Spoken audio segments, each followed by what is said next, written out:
time doesn't erase murder. It just hides it better. They said the case was closed. They said no one was watching. But someone always is. Enter the shadows, where every whisper is a clue, and the line between justice and obsession disappears. This is Santana True Crime.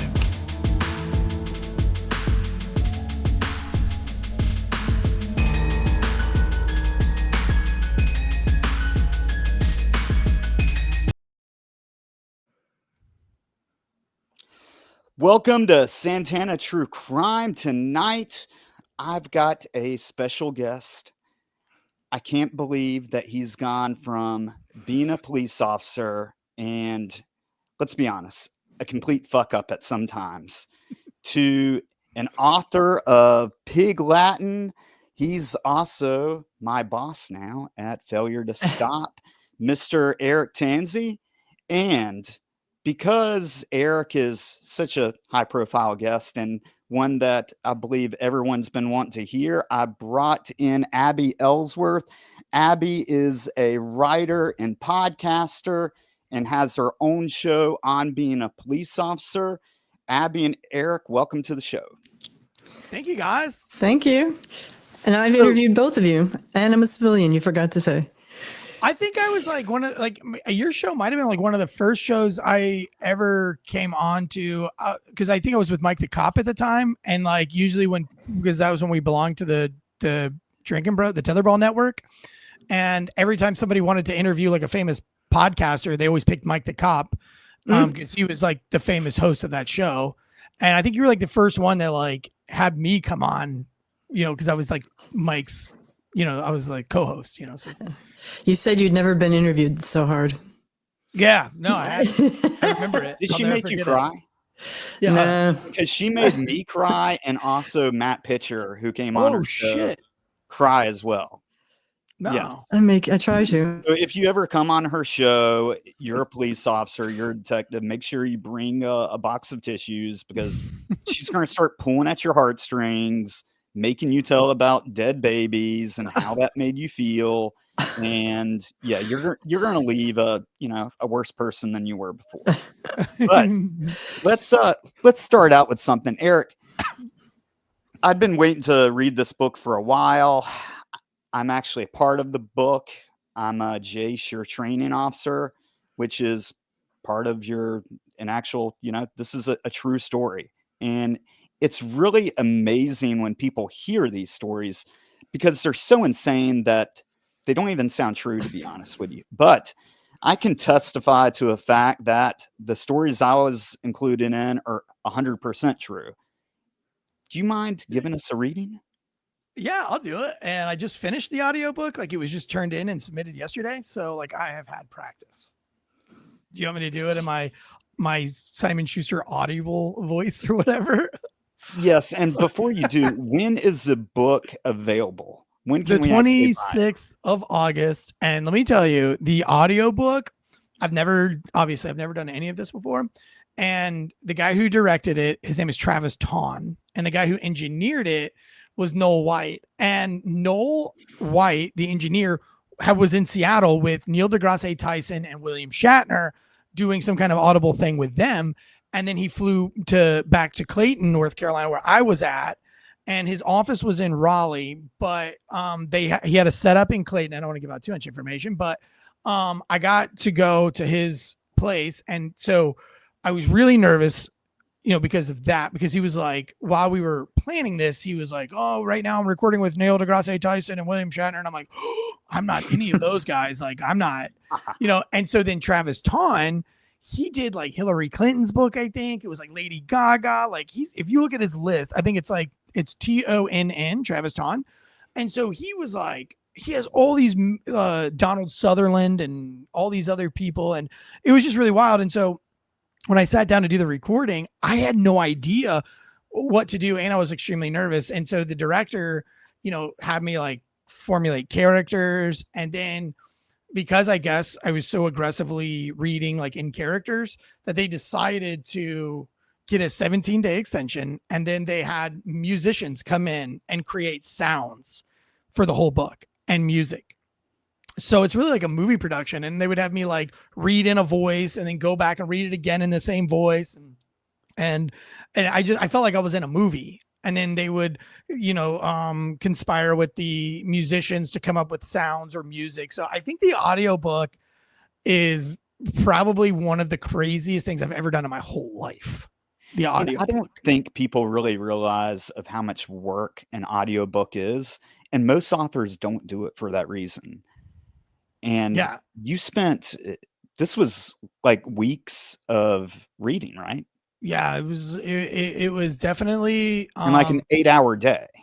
Yeah, it was like full day, lots of practice too. And then I think that like most people that do an audiobook, if they're not, I don't want to say an actor because I'm not really an actor, but like I'm very enthusiastic and very passionate about things. And so like, for example, he said like Hillary Clinton, like there was no way they were going to put theatrics behind Hillary Clinton's voice because she just reads, you know what I mean? Like it would be weird if there were sounds. And he was like, but the way I read, my reading style and just my theatrics, was an opportunity for them to be able to add music and sounds. And it was just really, really fun to do. But like one day, for example, I showed up and he was like, I don't like your morning voice at all. It's too raspy. It doesn't sound right. So we're going to reschedule this. Like when's something that we can do this at night and try it again, like either in the afternoon at night. So after that, I pretty much only had options to do it in the afternoon or in the evening because I didn't like my morning voice. And then at one point, because it was coming up on July 4th, everybody's schedules lined up to do it in the morning. And so I was like, well, I'll just wake up really, really early and make my morning voice better for you guys.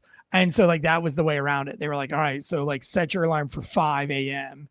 And that way when we do this at like 9 a.m., it'll be more like, you're doing this at 1 o'clock in the afternoon. Or no, I think we still did it at like noon. But yeah, I'd wake up at 5. And anyway, I just thought that was very interesting, like how much attention to detail that they play into making an audiobook like that. No, absolutely. All right. So in your audio voice character, this will be weird because I've never done it without a director yelling at me.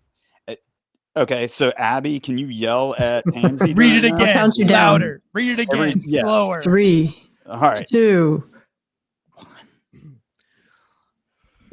Hovering over me, perched at the top of a short set of stairs and framed like a goddess by the early morning sun stands a rather large woman. And when I say large, I want to be really clear about exactly what I'm staring at. I don't mean big boned. I don't mean plus size. I mean, this lady is 400 pounds, the same weight as a large male lion or, a bear. She has an American flag wrapped around her head like a turban, and she is draped by a long sundress that is flowing just a little at the bottom as the wind blows past her. If someone started playing the theme song to The Good, the Bad, and the Ugly right now, it would be oddly appropriate. But that's not what's worrying me 12 whole minutes into my first ever shift in the Southeast District of the Raleigh Police Department. Nor is it her death stare, as if she's looking right through me. Is that good? Excellent. Abby, do you need to throw anything at him or yell at him for anything? Well, I want to jump right into the story because you, Mr. Man, Cameron, were there torturing poor Eric. So, let's talk about this because I do feel like I've been waiting to do this podcast for a while to defend myself a little bit, just to give everyone some perspective of, well, before you get there. All right, but here's the thing, poor Eric. And you know what? I'm thinking about this, and just before we really get into it, the book is amazing. Everyone should run out and buy it. And I've read it twice. I've laughed every time. It's been emotional every time. And I think, Eric, one of the greatest things about it is it's really in your voice. And the way you tell stories and the way you talk is so unique to you that it's really just congratulations. I know that you just got the hard copy, and that was a really big moment for you. But what occurred to me is that as I'm reading this, I know that you two are friends now. And so this is I'm trying to think about what this was like when it happened. So he's your boss, or he's your FTO, field training officer. And I like the line where he just says, I look over to my training officer, Jace, as I round out my 13th minute on the force. Jace has his arms crossed and looks bored. Fingers facing the ground, he extends his arm a little and flicks his wrist at me in the get on with it motion. So I'm just like, okay, guys, elaborate. I mean, because what were you doing to him, Cameron? And what were you thinking, Eric? I just want to explain something to everyone before we start. Okay. When you get the Raleigh Police Academy is a pretty extensive academy, but when you come out, you've got zero experience. And so my training philosophy is that I get people as much training as I can in those 9 weeks. And then that way, when they're shipped off to another district, which we're also going to cover, they're fully prepared, or as prepared as they can be. And that's how I was trained. When I came on as a police officer, I was the youngest in my squad. I was the only one that was not married. These guys were extremely salty, and you were expected to do absolutely everything. And if there was something on your day off, like an event or a protest, it was your responsibility to step up right away. If there was a crappy assignment, you were expected to volunteer. No one should be asking you. So that was kind of the standard which I was raised. And I thought, okay, this is what I'm going to do too. So what's really interesting about this story before we start is that Raleigh had softened some in their approach to training, and they even had this class for field training officers where they're like, oh, well, we need to give them a week to transition between the academy and being out in the field. So why don't they're going to pretty much be a ride along. So they're going to ride along in the passenger seat and not take any calls. You just do everything and show them, around and how to do everything. And I remember leaving that. I was like, fuck that. I'm not doing that. I was going to say, that didn't fucking happen. Right. That's not what it was like. And so I handed Eric the keys first day. And Eric, if you want to start from there, what was your feeling when I handed you those keys and told you to go get the car? I showed up, so I couldn't sleep that night. I was so excited, and I was going to the Southeast District. And so the whole academy, all they talked about was Southeast District. If you're one of those Southeast District cops, if you're one of those Southeast District cops, those Southeast District cops, they've had this happen in Southeast. And we had these radios that we could listen to, during class and on breaks from class. They always had these radios going. And it was like everything you heard came from the Southeast District. And so I really had this like I just couldn't wait to get to the Southeast District. And whenever a Southeast Raleigh cop would actually come to the academy, because the academy was in the North District, which was completely opposite, obviously, of Southeast. But you could always tell it was a Southeast officer when they walked in. They had a certain walk to them. Their uniforms looked a certain way. They had their hair was always a little bit different than everybody else's. And I just knew that I was going to fit in down in the Southeast. And so the night before, I could not sleep. I was so excited. And really, I just didn't want to fuck anything up. But I was really excited because the academy was really hard for me because of my military background. The instructors knew my military background, and they really, really went hard on me, even though they didn't understand my military background or what it meant. They saw what it was on paper, and they had a grandiose idea of what those things meant, but they didn't actually know what the reality of those. It wasn't as sexy as it looked on paper. And so I felt like I spent the whole academy trying to prove that I wasn't the guy that they thought I was. I wasn't this badass character that they had made up in their brain. No, I am a guy who wants to learn all about this job. And, I knew my learning curve is steep, but I start lower than everybody else because I'm just simply I'm not as smart or sometimes I feel like I'm not as smart as everybody else, but I have to learn quicker. I'm a little bit more immature in nature than everybody else. So when I got to the squad, my whole goal was I'm going to be this mature guy, and they don't know my academy life. So this is going to be great. And no, when I showed up, it was, go get in the car. You've got a call.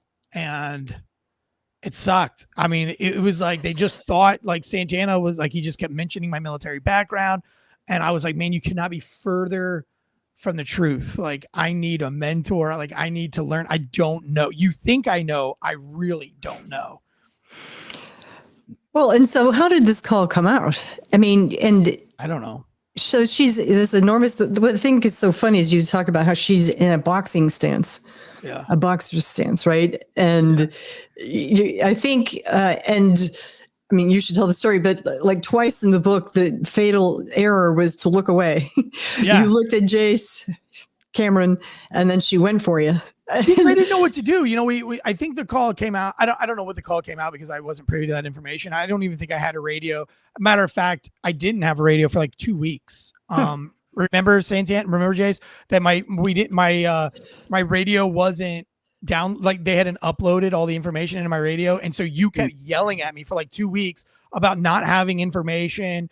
And you were like, you're a fucking idiot. You know what I mean? You need to learn how to use your radio. And then finally you got frustrated and you took the radio and you're like, holy shit. Like I basically had the shell of a radio.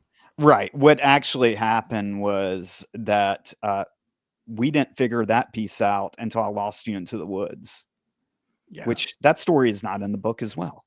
No, because I forgot about it. But I got in a foot chase and I had the radio. Right. And I was lost in the woods I wasn't lost, but they had lost me.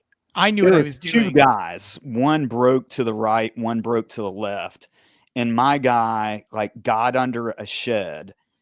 And so I was trying to get Tansey on we call him like an ops channel. So it's a channel that you have to actually turn to. You're not dispatched to, right? So I'm saying, Tansey, come over here. I've got this guy pinned down. And I heard nothing. And people monitor those channels, including dispatch. And so I thought, okay, maybe Tansey is on the wrong channel. Maybe he's on the dispatch channel. So I turned it to the dispatch channel and I started to say, Tansey, come over here, blah, blah, blah. And he's not answering up. So eventually the watch commander, who's like the acting chief, gets on the radio and says, Santana, did you just lose your rookie? And I was like, sir, I've got this suspect down. And he was like, nope. Where's your rookie? Leave the suspect, go find your rookie. And so we had to, dispatch units and whatnot. And by the time my suspect ran through the woods, so I just ran off into the woods chasing the suspect. And then he laid down. We ran through the woods quite a big ways. And I'm not familiar with Raleigh, so I didn't know where I was at. And we came like into the backside of another neighborhood. And I think he jumped the fence and there's a pit bull. And I think he was hiding behind the pit bull's doghouse. And so I was kind of like posted up trying to wait him out. And I was like trying to hide myself so that he would get up and run again.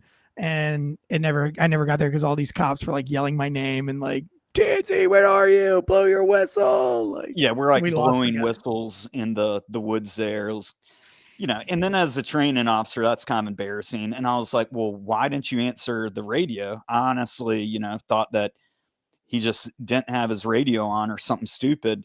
And come to find out, they actually programmed his radio wrong and did not add all the channels that he was supposed to. But to be fair, I'd been telling him this for like over a week. And he just said that like he would do some extra training to teach me how to use the radio. And that never happened. So I guess I don't know how the radio call came out, but I just remember, and again, I wasn't from Raleigh. It was still dark outside and we just pull up to this house. And of course it's the Southeast District. And I just came out of like warrior mindset training, which is like the last 5 days of your training. They spend like 2 days showing you all these cops getting murdered. And then they spend 3 days showing you all these cops winning. And they're like talking about like difference between a warrior's mindset and basically a winner's mindset and a loser's mindset. And so like, I'm still like on edge, like trying not to get shot in the face on my first day. And I'm in the middle of the hood. I wasn't raised anywhere near a hood. There wasn't a hood where I grew up. So like gang culture and hood culture was something totally new to me. And, I thought I was going to defeat racism, when I came to Raleigh, because I was like, I don't understand like how they, how people like I think they're just misunderstood. And then I learned what hood culture was, and I don't like to say that hood culture is black culture, because it's not. The black people I grew up with don't act like that. The black people I knew in the military, they don't act like that. That's not their culture. And I don't know like why hood culture has become America's like version of Black America. But that's not that's maybe that's because they're the loudest and they'd like you to think that that's black culture, but it's not. And so I was not used to hood culture. I didn't understand hood culture.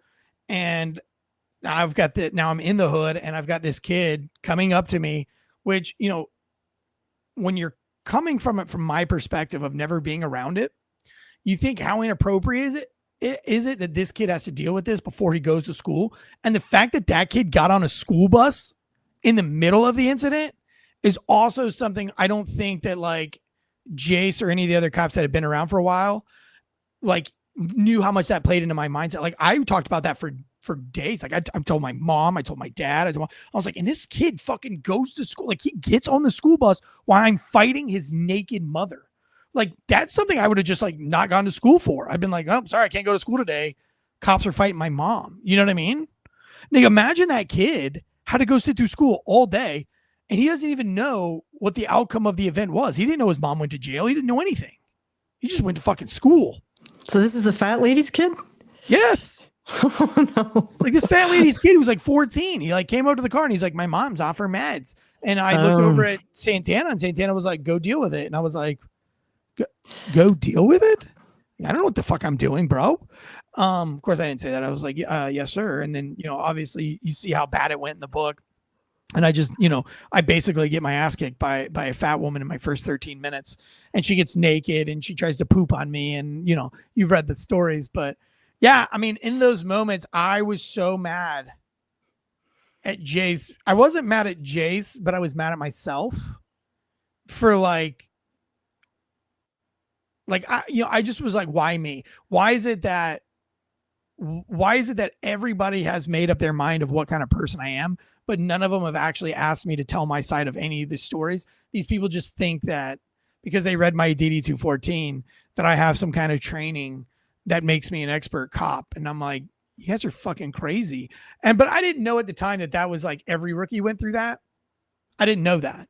I thought it was like just me, like very selfish, right? Probably narcissistic in some ways, but, in the moment, I was so consumed with like, why is this happening to me, that I was mad at Jace at the moment. I was like, this guy's why is he doing this to me? But well, go ahead, Abby. No. I just was going to say, my understanding is that naked people are also difficult to handcuff.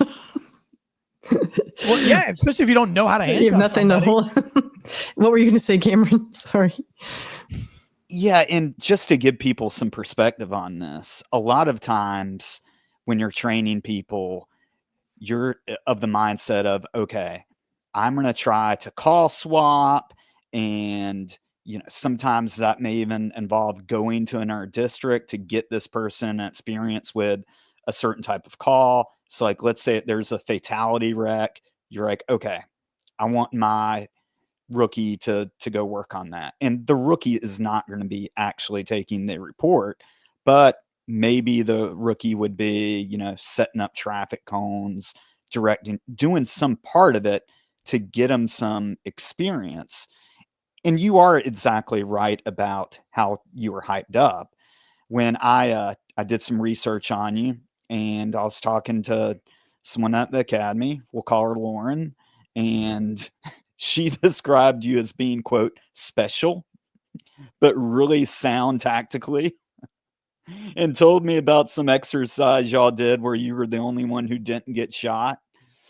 But there is people do come. Yeah, but I got in trouble on that exercise because I took the gun apart and threw it into the woods. I remember hearing about that too. Yeah, and they were like, what the fuck are you doing? And I was like, well, I don't have time to deal with this guy, but I don't want him to shoot me in the back. So I just took his gun, stripped it, and threw it out in the woods. And they were like, what the fuck? It's like, yeah, we had to go out there and look for all the pieces. But like, I just stripped the slide off and chucked the slide in one direction. And I think I dumped the butt into the dumpster, which was a real life dumpster in a real life place. And they were like, what did you just do? Because I had some training in those kind of situations, and that's what I don't know. This is like what was going through my head, but yeah, like everything I did, man, I got in trouble. Or, people would just look at me like I was fucking stupid. Yeah, and I never thought that you were stupid. I really actually enjoyed riding with you, but everything just seemed to be attracted to you. I mean, that was your first call where and we didn't go into great detail. You're going to have to get the book, Pig Latin. It's available for pre-order now. But your first call being a 400-pound woman who's trying to poop on the American flag. I mean, you really just can't make any of that up. And what even makes it better is let's go into call number 2. Yeah. Yeah. Naked guy in the back of some poor woman's car. Like, yeah, back to back within like 30 minutes of each other. Like, I went to jail 2 times in the course of like an hour and a half. Right.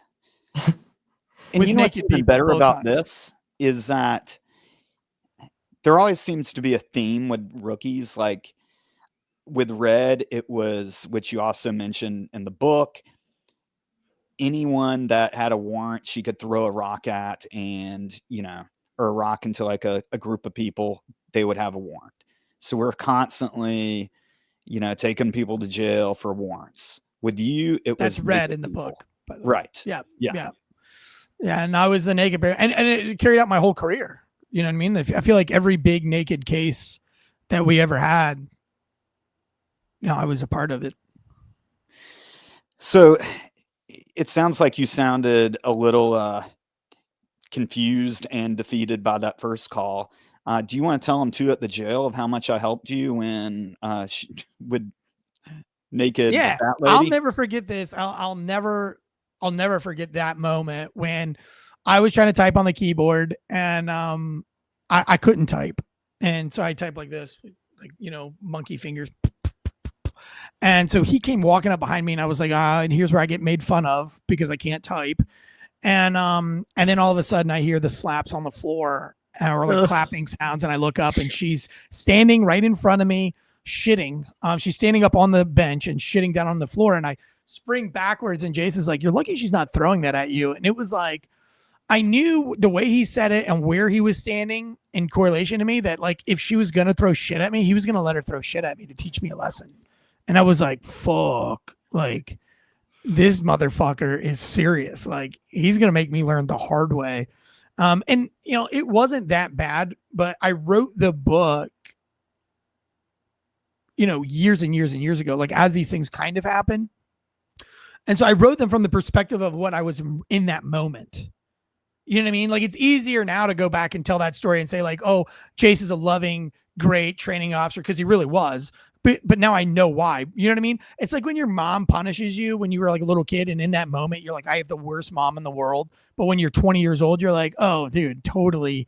My mom was like legit. Like, you know what I mean? That's how I kind of feel about it now. But like in the moment, my perspective at the time, my perception on that day in that time frame was like, fuck, I've got to grow up really, really, really fast, because I don't know that this motherfucker's not gonna. Like he's willing to go the distance to make me learn the hard way. And I don't really want to get shit thrown all over me. So I better figure it out. And that's a really good transition for what we're going to be talking about next. So my whole point again in training to defend myself is that one day you're going to be off on your own and these crazy calls are going to happen and you're going to have to learn to deal with it. And a lot of those calls are not things that you can teach in the academy, because they have to stay within some moral bounds. They cannot have a scenario where a 300-pound woman gets naked and takes a shit on the training mat, like especially on the American flag. So they have to tame things down. Let's talk about when you decided to take your mom for a ride along. So you're off training, you're on your own. It's time to use those 20 weeks of training that you have. Can you set the stage for us? I can set the stage. Go ahead. No, go, Eric. No, I mean, my mom and dad were in town, and New Year's Eve. And my mom was like, you know, she's such a wonderful person and a sweet lady and very naive. And she wanted to see what it was like for me to be a cop. And so I thought I'd bring her in for like 3 hours on New Year's, just for dinner time, just to meet you guys, see where I worked, you know, go to dinner. And then I would take her back to the station. And that's what we did, except she wanted me to pull a car over. And so we found a car that had no headlight. But not only did it not have a headlight, it stopped at a green light, which was very weird. But I was like, whatever, it's right here. Let's go ahead and pull it over. Ends up being not a car chase, but like he runs from us. And so I was about to call it and he pulled himself over. And yeah, not to go like too far into the story. I don't know how deep you want me to go into it, but the guy basically, well, it comes down to where the guy gets out of the car and beats the fucking brakes off me, shatters my back teeth. I break my hand. He bites me. I mean, it's a very long and vicious animalistic fight over the hood of my car and out onto the concrete. And it's all in front of my mother. So I don't know like how much detail you want, but well, let's talk about this. One of my points is that you were all along and you were trying to call for a check-in, right?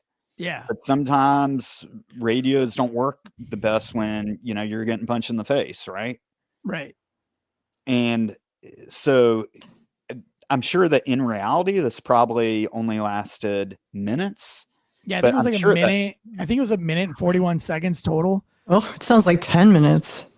But yeah. And like, I don't even think the minute and 41, like probably 41 seconds of that is just like the end of it, like just being out of breath. So it's probably only like a minute of getting my ass whooped. And again, what was your mom's response at the end of this? Well, she wanted to know if I shot him. Like that was the first thing she said. She said, "Did you shoot that boy?" And I said, "No, ma'am." And she was like, "Did that boy shoot you?" And I said, "No." She's like, "I want to go home." And I was like, "Well, I can get you home, but I have to go to the hospital first, you know." And my nose was, you know, busted and my teeth were all bloodied and, you know, my elbows and my knees were all bloody. And then Santana comes up and I don't know, cuts my tie in half again or some shit. No, that wasn't that time. Yes, you did. I think you did it. You did it that time too. I may have. Well, I'll tell you my perspective is I had another. Who do you call Kranz in the book? He's not in the book. Okay. I thought that you may have mentioned his name. Well, I had another rookie. He was also another military veteran. And we were working with Drugs and Vice that day to help him with a takedown. So we weren't even on the channel that Eric was on. So we could not hear any of his requests. And I got a call from my lieutenant and he sounded like a disappointed dad. And he just kind of huffed and he was just like, "Damn it, Santana. Eric got into another fight. Will you please go over there and just handle things? I'm leaving this meeting now, but he's going to need some help." And all I knew was your location. And I get there and EMS is there and they're loading you into the EMS truck. And I tell my rookie to take your car and I walk over to Eric, ask him what happened. And just to kind of give you a picture, his shirt is completely ripped apart and you were not wearing a tie. And the reason why I know that is because one of the comments we'll mention later, but your mouth was bloody. Your hand was swollen. And I remember I told you I loved you more than rainbows. Yeah. So what we did not know is that Eric decided to leave his microphone on for the entire time to include the trip to the hospital. To be fair, I had been like knocked unconscious like 30 seconds, like 10 minutes earlier. So I didn't even think about that fucking microphone. Like I didn't even, it's not like I intentionally was like, I'm going to leave my microphone on. It was like, I didn't even know where I was at in that moment. You called it something in Failure to Stop recently where that cop was beaten, something like Code Black or Condition Black, Black, where you basically are knocked out, but you know that you have to. Yeah, there we go. There you go. There's an artist rendition for people that are watching YouTube Jonathan courtesy Bates. of John Bates. Yep. That's and it's super perfect. Like it's like, yeah, really but good. that's a very accurate description. Do you remember what Sergeant Tom said to you that day? Where's your tie? Yes. And why is he not breathing? Or why is he still breathing? Yeah, he says, He why got is this in guy trouble still for breathing? that one? Yeah, so I left my microphone on, and this is, I mean, I think I touched on it a little bit in the book.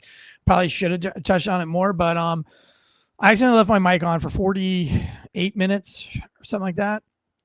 And so our private conversations in the back of an ambulance, the internal affairs fucking losers comb through the entire 48 minutes like little voyeuristic fucking perverts. Because that's what gets them horny, is anything that they can comb through it. It's like when your parents leave the house and you go through their room to try to find all their dildos and porno mags when you're a teenager. Like that's what internal affairs is, except they're like 50 fucking years old still doing the same dumb shit. And so there, whereas there was nothing I did wrong, they see that there's 48 minutes of microphone audio from inside of a thing. And so they comb through the whole thing and they count how many F words I use in the whole thing. And they just try to really, they try to make it way worse than it was. And, Santana got there way after the fact. And what people don't know is in the story and the book is the guy pretended to be a homosexual. He pretended to be a flamboyantly gay guy to distract me from his, multiple 8 balls of cocaine that he was trying to smuggle. What we also didn't know was that he had just ran from another cop and his buddy had gotten out of the car and was in a foot chase and the cops had caught him and he passed me and thought that I knew that he had just dropped this guy off in this foot chase because they were selling dope on New Year's Eve. None of that was, I didn't know that. Nobody knew that. And so his tactic was to pretend to be gay. Now, Santana didn't know this because he wasn't there. So when Santana left me in the ambulance, to make sure I was okay and, make sure my mom was taken care of and, they were going to get my car back to the station, yada, yada, yada. He's like, all right, love you more than rainbows. Because from the day that I was training, when I hang up with somebody on the phone, I always say, I love you. It doesn't matter if it's a sales rep from AT&T or Abby Ellsworth or anybody. I always say, all right, I love you. I'll talk to you later. I say it all the fucking time. And so he would say like, I love you more than rainbows. And we just did this shit all the time. So when he said that on the microphone, the internal affairs took that as him making fun of the gay guy. Oh. Yeah.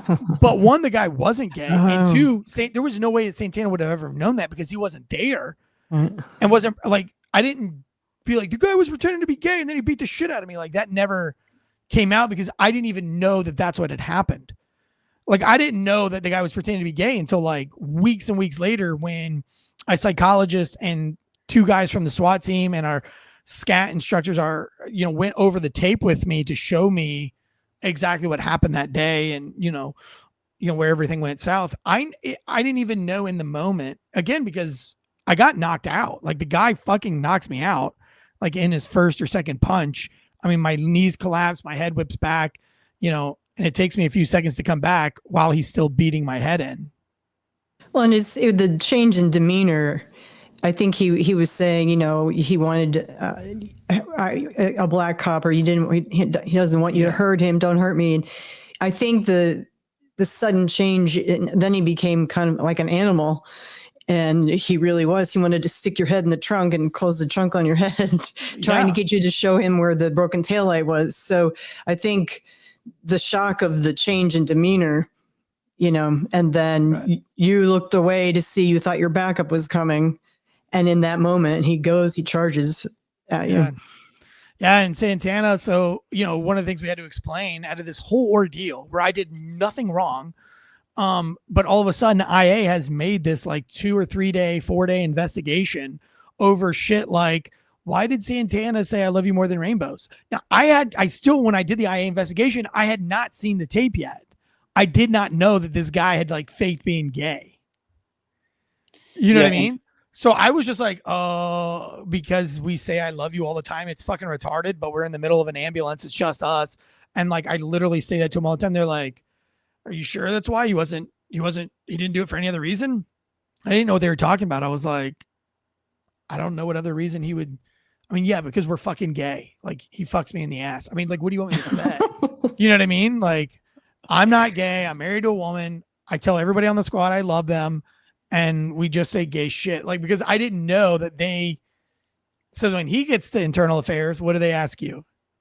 Yeah. So when I got to internal affairs, first of all, when you go to IA, they don't tell you in advance why you're going. Your sergeant just calls you and says, you've got to report to Sergeant so-and-so in internal investigations.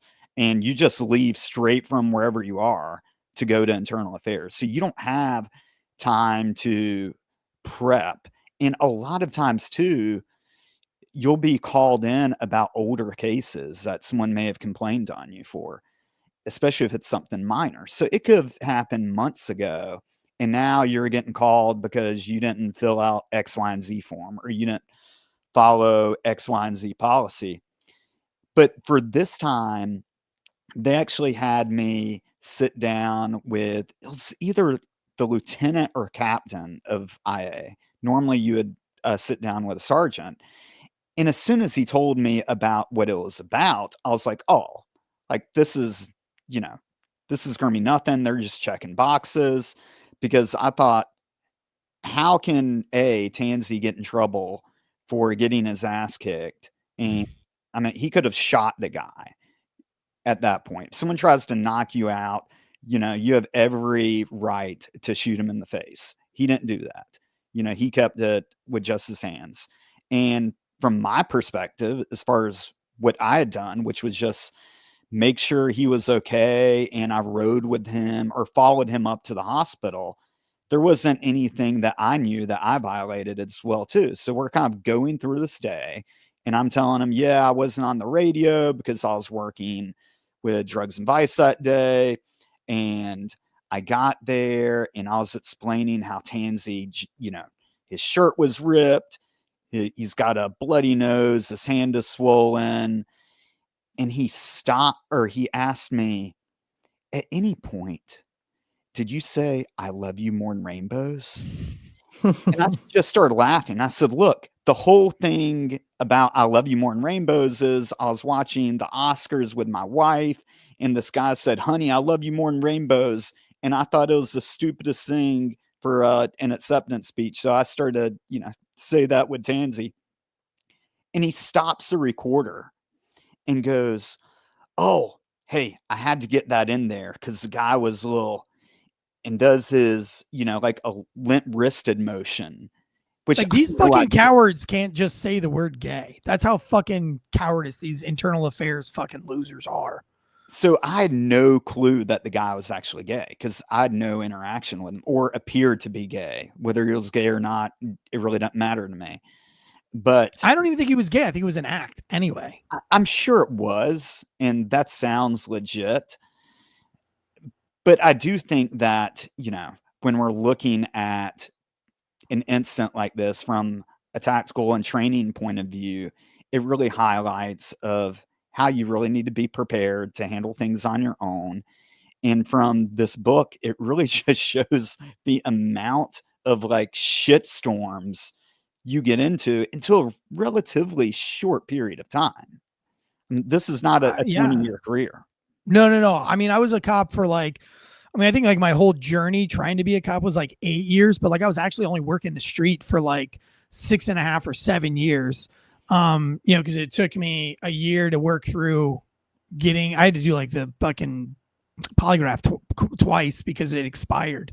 That's how long it took me to actually become a cop with Raleigh. So, but like actually working the street was only like 6.5 years because like a good 6 or 7 months of the end of my career, they had taken my badge away and my gun away. So I wasn't even on the street. So yeah, like if you want to just have like action, running and gunning, let's just say 6 years.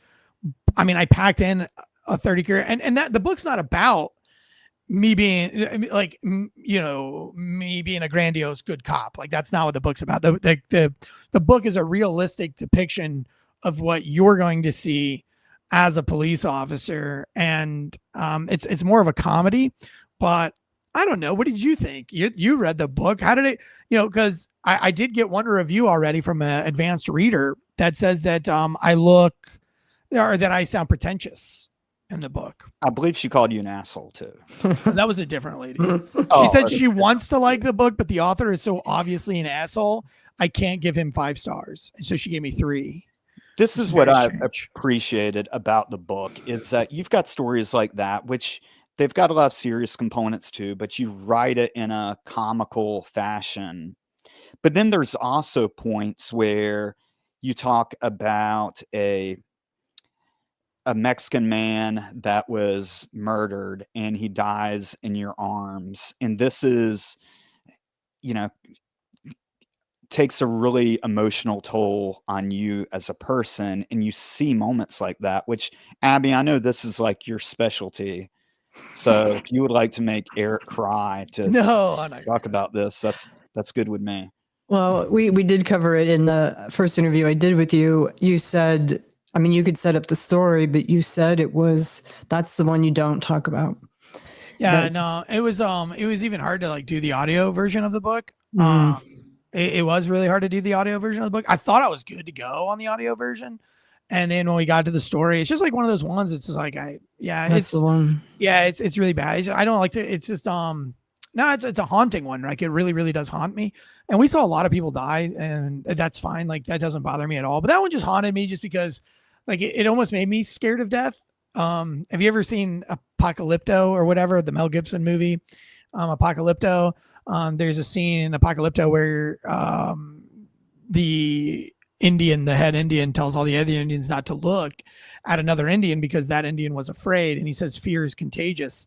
And I saw that movie after this incident, and I was like, man, I was never afraid to die until that moment. And now that moment, I do have an anxiety about death that comes from that moment. It was just a very dramatic way it was just a very sad way to die. And I just hope that when it's my turn to go, that it's not that sad. Like that's just a really shitty, I can't think of a worse way to die than the way he died. Like I'd rather be tortured to death than die on the fucking streets of Southeast Raleigh for no fucking reason at all. Well, and he and the other guys were mugged essentially, or robbed. And what you said was that he knew he was dying, and, you were trying to get him to hang on. And the other part of it is that you had to spend the night in the hospital with his wife and mother, crying, holding your ankles, hitting you. It was awful. I mean, just. That was like the longest night of my life for sure. But I mean, it's like, and it's crazy because like after that, Santana brought up other stories that weren't in the book. Like, remember the guy that died on Thanksgiving? You know what I mean? Like almost the same scenario, but I can't explain why one affected me and the other one didn't. But like the one that Santana brought up, the Thanksgiving one, like I didn't even remember it enough to put it in the book. Like it's not even in the rough drafts of the book. I just totally forgot about it. And that was the one where the kid got shot in the leg, and I told the mom he was going to be okay. Like I never remembered that until you brought it up a few months ago. There were so many stories that I was almost disappointed that you didn't include. Maybe you'll do a second book, or maybe you'll. At this point, I think I have to, because there's so many other cops that are like, why didn't you put this story in, or why didn't you put that story in? Yeah. And it's that too is kind of cool to me about like what stories mean something to cops and which ones don't, because like I think it's fascinating. And then when I do go back and I think about that story on Thanksgiving Day, I mean, it was the week before Thanksgiving, and this just kid gets shot in the leg, and I end up finding his mother. And so like Santana saying earlier, it's like the shit always finds me. How many cops were out there that day for this shooting? I don't know. I just probably like 30. Right. And again, people get shot in the leg all the time. Right. And what are the chances that that the mother of this guy is going to come to me? Like, what are the chances out of all these cops? Yeah, because the mom came over to me and she was like, hey, I think that's my son. Right. The Eric Tansey factor is 100%. Yeah. It's, There are other stories too, where we had a crowd of people, and one of them's in the book, and the suspect will look past everyone out, and happens every time, picks Eric Tansey out of him. And it's like, I'm kicking your. Remember the one guy was. It's not in the book, but there was one where this whole group, this female officer of ours, she's trying to calm this guy down at a mental institute. That's and he's got a Budweiser beer in his hand, like I think it was a Budweiser, maybe it was a Yingling or something. I don't know, but he had like he had a beer bottle in his hand that he'd gotten somewhere, and I got in there late, and there's like 10 or 15 cops like trying to talk this guy down. It's in a mental institute already. And he's waving this bottle around and everything. And then I show up and I'm just standing there at the very back. And this guy goes, you right there. And everybody looks back and it's just me. And I'm like, me? He's like, by the end of all this, when this is all said and done, I'm slitting your fucking throat. Oh, and everybody was like, yo, Tansey, what'd you do? I was like, I just fucking got here. Like, I don't even fucking know, like, I don't even know your name, dude. And he was like, yeah, before this is all over, I'm slitting your fucking neck. So yeah, so this lady just comes up to me and she was like, I think that's my son. And I was like, well, I don't know. And she says his name. And I'm like, I don't know the kid's name. What do you think he was wearing? And she says what he's wearing to a T. And I was like, fuck yeah, that is your kid. So I go and I tell the Sarge that I got the mom. And he was like, well, take her to the hospital. You know, he's going to Wake Med. And so I'm taking her to the hospital and we see a BMW and she's like, that's the car that shot my son. So I pull around and I start to tail this car from several cars back to see where the car's going, and it goes to this location. So I hide my cop car and I'm on the phone with detectives. I'm like, I got the car here. It's parked at this house, da, da, da, da, da. And so like they're getting a SWAT team, mounted up and everything. 'Cause she's like 100% sure that this is the car that shot her son. And while I'm waiting for it all to go down, the Sarge calls me back on my cell phone. And he's like, hey, get her to the hospital. And I was like, all right. I was like, are you listening to the radio? He's like, I am. And I was like, she's the witness. She's the one that's, because the SWAT team is going to need her. He's like, get her to the hospital. And I was like, oh, all right. So I hang up and we're driving to the hospital. And it's just like, I want to say like 2 or 3 days before Thanksgiving. And so I'm like, are you ready for Thanksgiving? She's like, oh my God, I'm ready for Christmas. I've already got all the Christmas shopping done. Let's just say the guy's name is like Terry. She's like, I already got Terry this 49ers jersey. It's, it was $120 something. It's an authentic jersey. He's going to love it. Actually, it was a Baltimore Ravens jersey. And she's like, he's going to love it, blah, blah, blah, blah. And she's going in all in on this. And she's like, I've just been, he's running with this bad crowd lately. And it's the same story that we hear from all the moms, And we get to the hospital and, I've been telling her this whole time, the guy's he was shot in the leg and like, it's fine. And he was, cooperative and he was fine and everything. We get to the hospital and the fucking guy's dead. And they tell her like, I'm bringing her in. We're all laughing, giggly, talking about fucking sports ball and stuff like that. And they're like, I'm so sorry to tell you, but your son, he suffered a femoral artery burst and, he died, about 8 minutes ago. And we were both like standing there, like in the hallway. I didn't expect it to come. Normally they take you to a room and like, they just laid it right out there. And she was like, lost her shit, And I totally forgot about that story because it didn't affect me the same way as that Hispanic kid, because it wasn't about the family that really bothered me.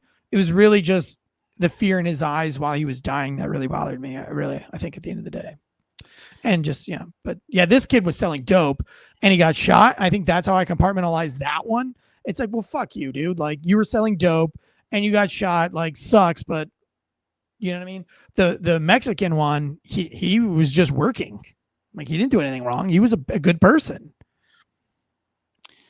Right. And you talk about in the book about how that affected you. And then afterwards you were trying to lay low, but then Red text you about someone had put on Facebook that, and I believe this was like a neighborhood group or something that detectives were forwarded, that there was a body behind behind Weebob's, I believe, right? Yeah.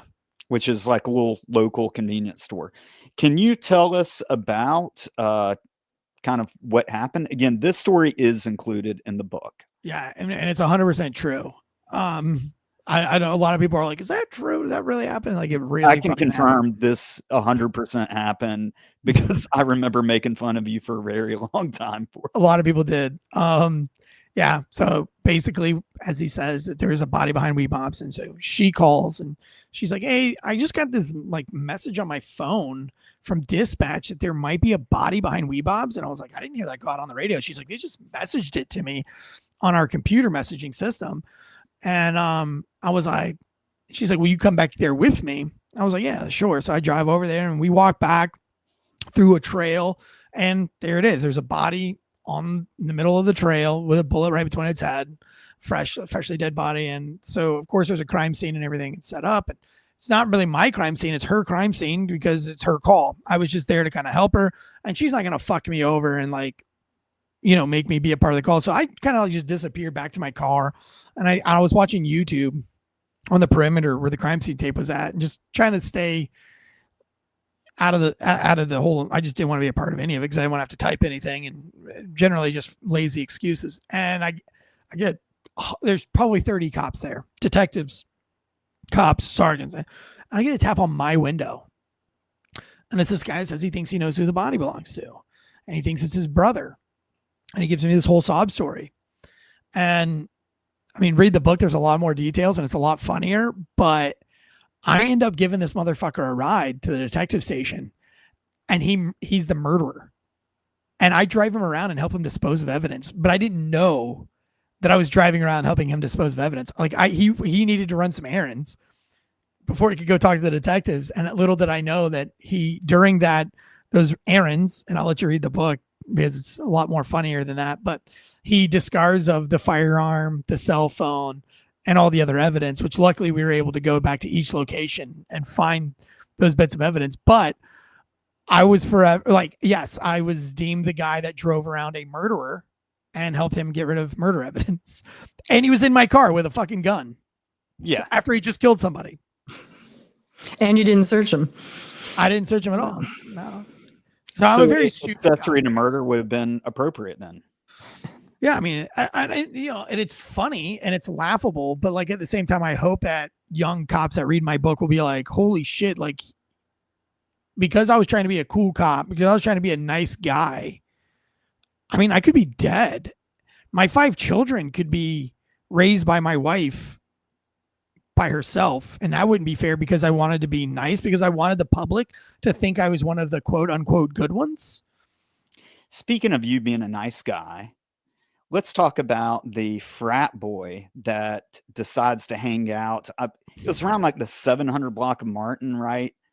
Well, I don't use the correct anything in the book. So people, but if you really want to be specific about it, I think it was on Davie. It was those white apartments on Lenore or Davie. I can't remember. So it's near downtown Raleigh in the southeast part. So once you're leaving downtown, for those that are not familiar with Raleigh, downtown, especially now, is very nice. You've got lots of bars and restaurants, some nice hotels. Gentrified.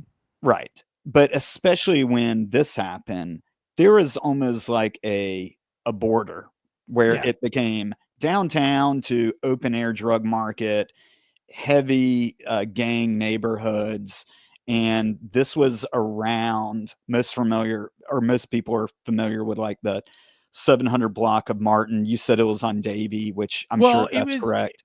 Okay. Well, like just since do you know where those white apartments are? I believe it's either on Davie or Lenore, but it's on Rock Quarry Road, which was right next to Martin Street. But it's where I forgot the guy's name now, but it's where he lived. He was like the head fucking gang dude. He lived in those it's 2 stories and there's like 6 on the top and 6 on the bottom. It's like right at Rock Quarry and like Davie or Rock Quarry and Lenore.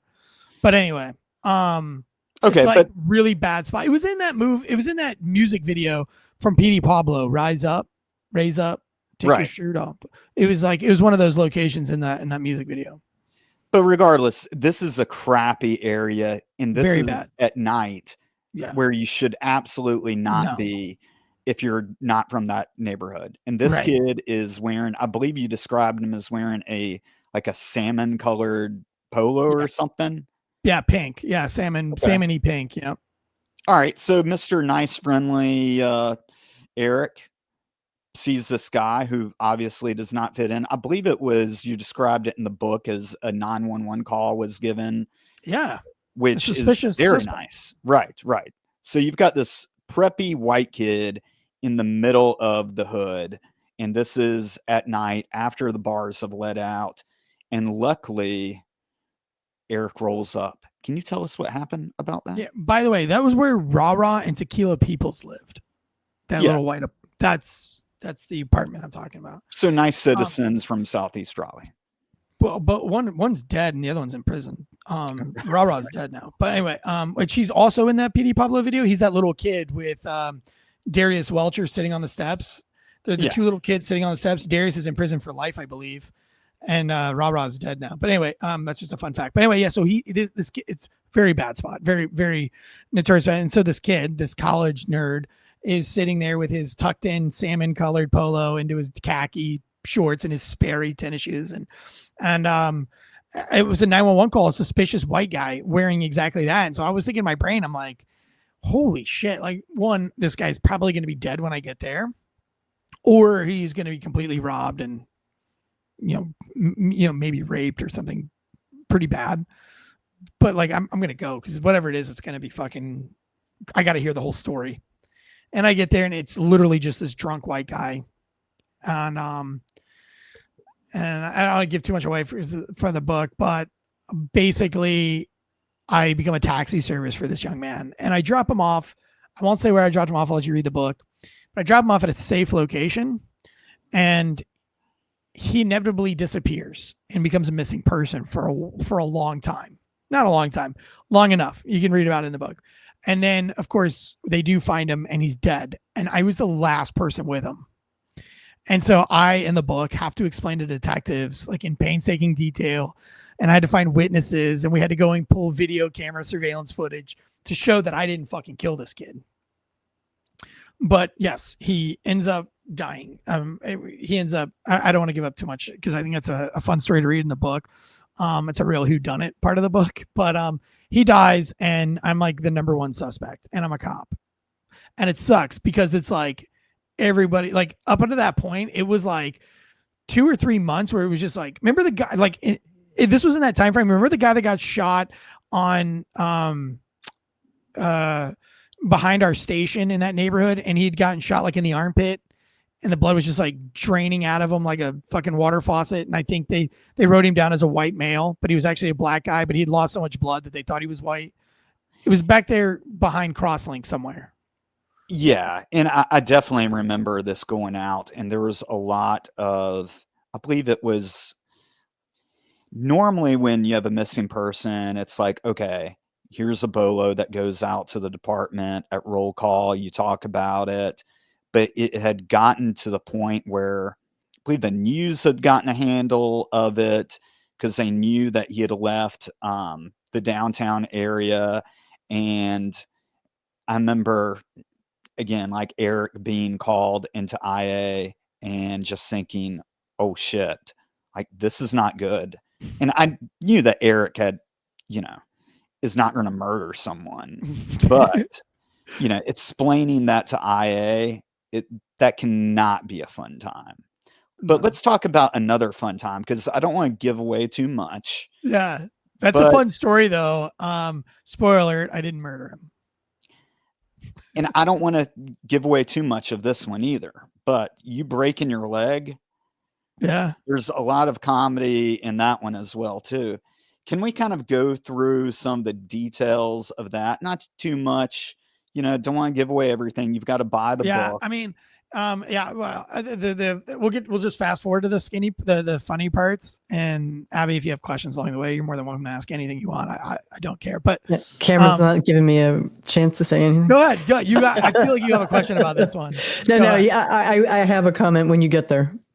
Well, I'll just set the stage really quick. Like, basically, I have a ride along with me, wants to be a cop, and we get a call, and he really wants to go to this call, but it's very far away.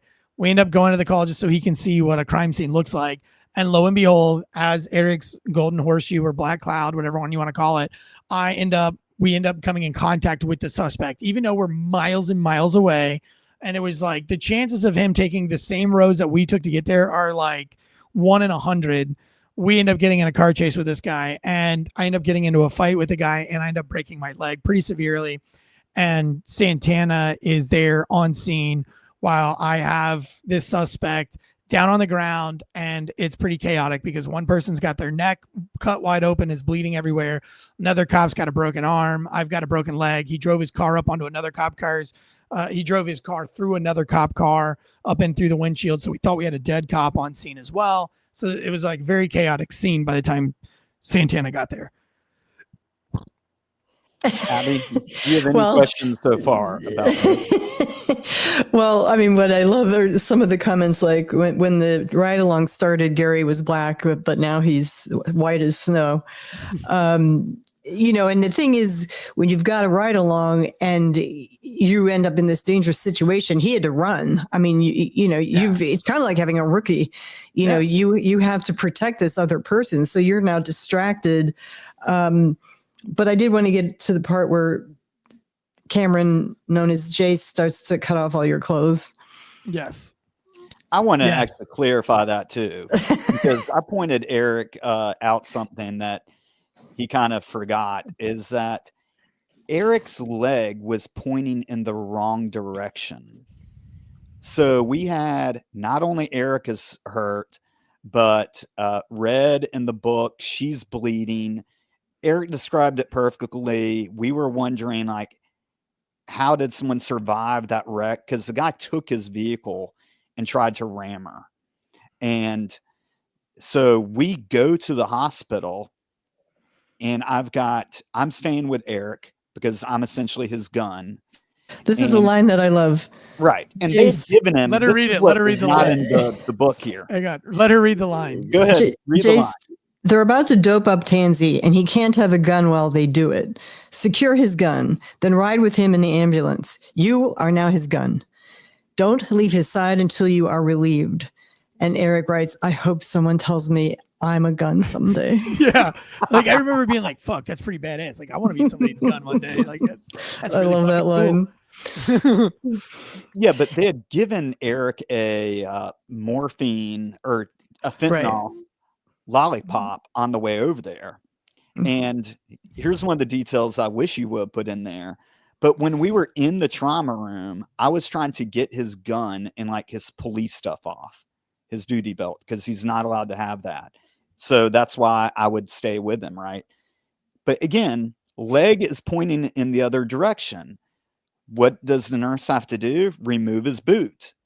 And so she starts cutting the boot, and Eric is like, what the fuck? Why are you? These are brand new boots. And that's why I was like, you fucking idiot. She's got to get your boot off to fix your leg. So that's why I decided to make the decision to grab another pair of scissors. And He says, started cutting the other boot. Jace's eyes light up at the sight of the shears. He starts cutting my shirt. And Eric's like, what the fuck are you doing? Why are you cutting my shirt? And you're like, just let this happen. We're fixing you, bro.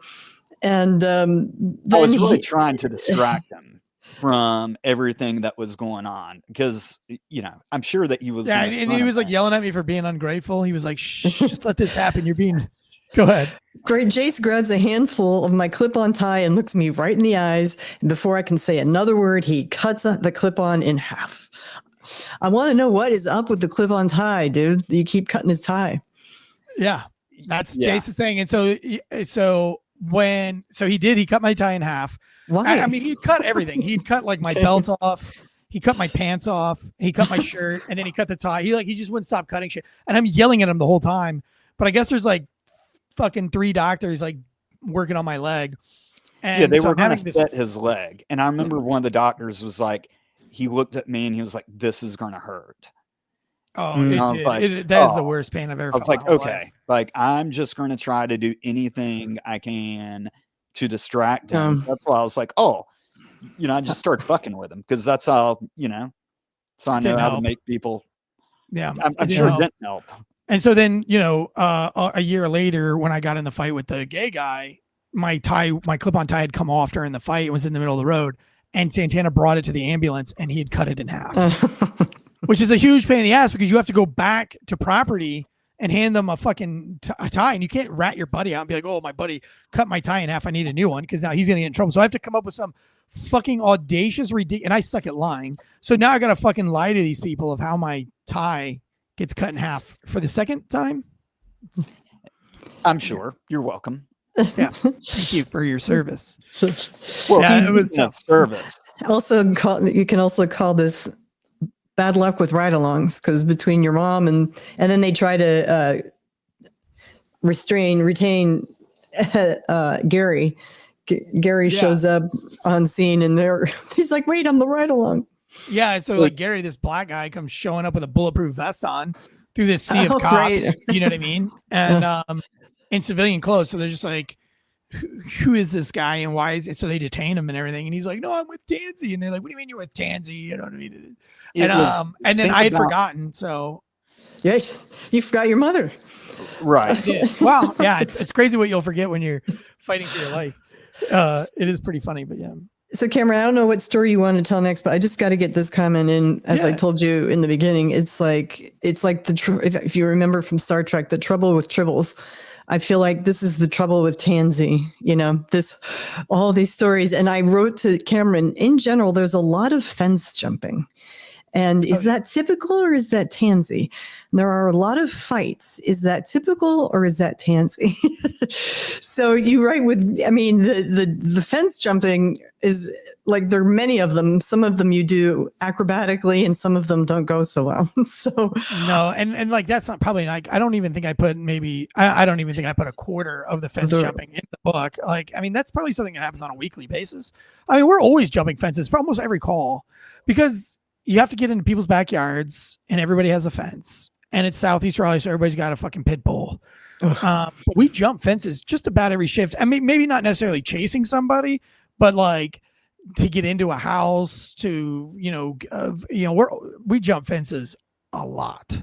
I thought that was just TV. I mean, no. And then the fights, I mean, to be beaten, but one of the comments I wanted to make, especially because you covered this last week on Failure to Stop, but a lot of times fights are the least, it looks to a civilian like excessive force, but really what it is the least amount of force to control a situation, right? I mean, like, would you rather me punch your loved one in the face to get them to obey me, or do you want me to shoot them? Exactly. You know what I mean? Like, for me, I do Muay Thai and Jiu-Jitsu every week and I get punched in the face. I get punched. I mean, I spend 2 hours a day, 3 to 4 days a week with somebody legit trying to choke me the fuck out. I mean, they choke me out all the time. I get choked out. Literally, I get choked out 3 days a week. Maybe not unconscious, but like to the point of like, you know what I mean? So like, I know that you're not going to die from me punching you because I'm still alive and I've been being punched in the head for like 25 years now.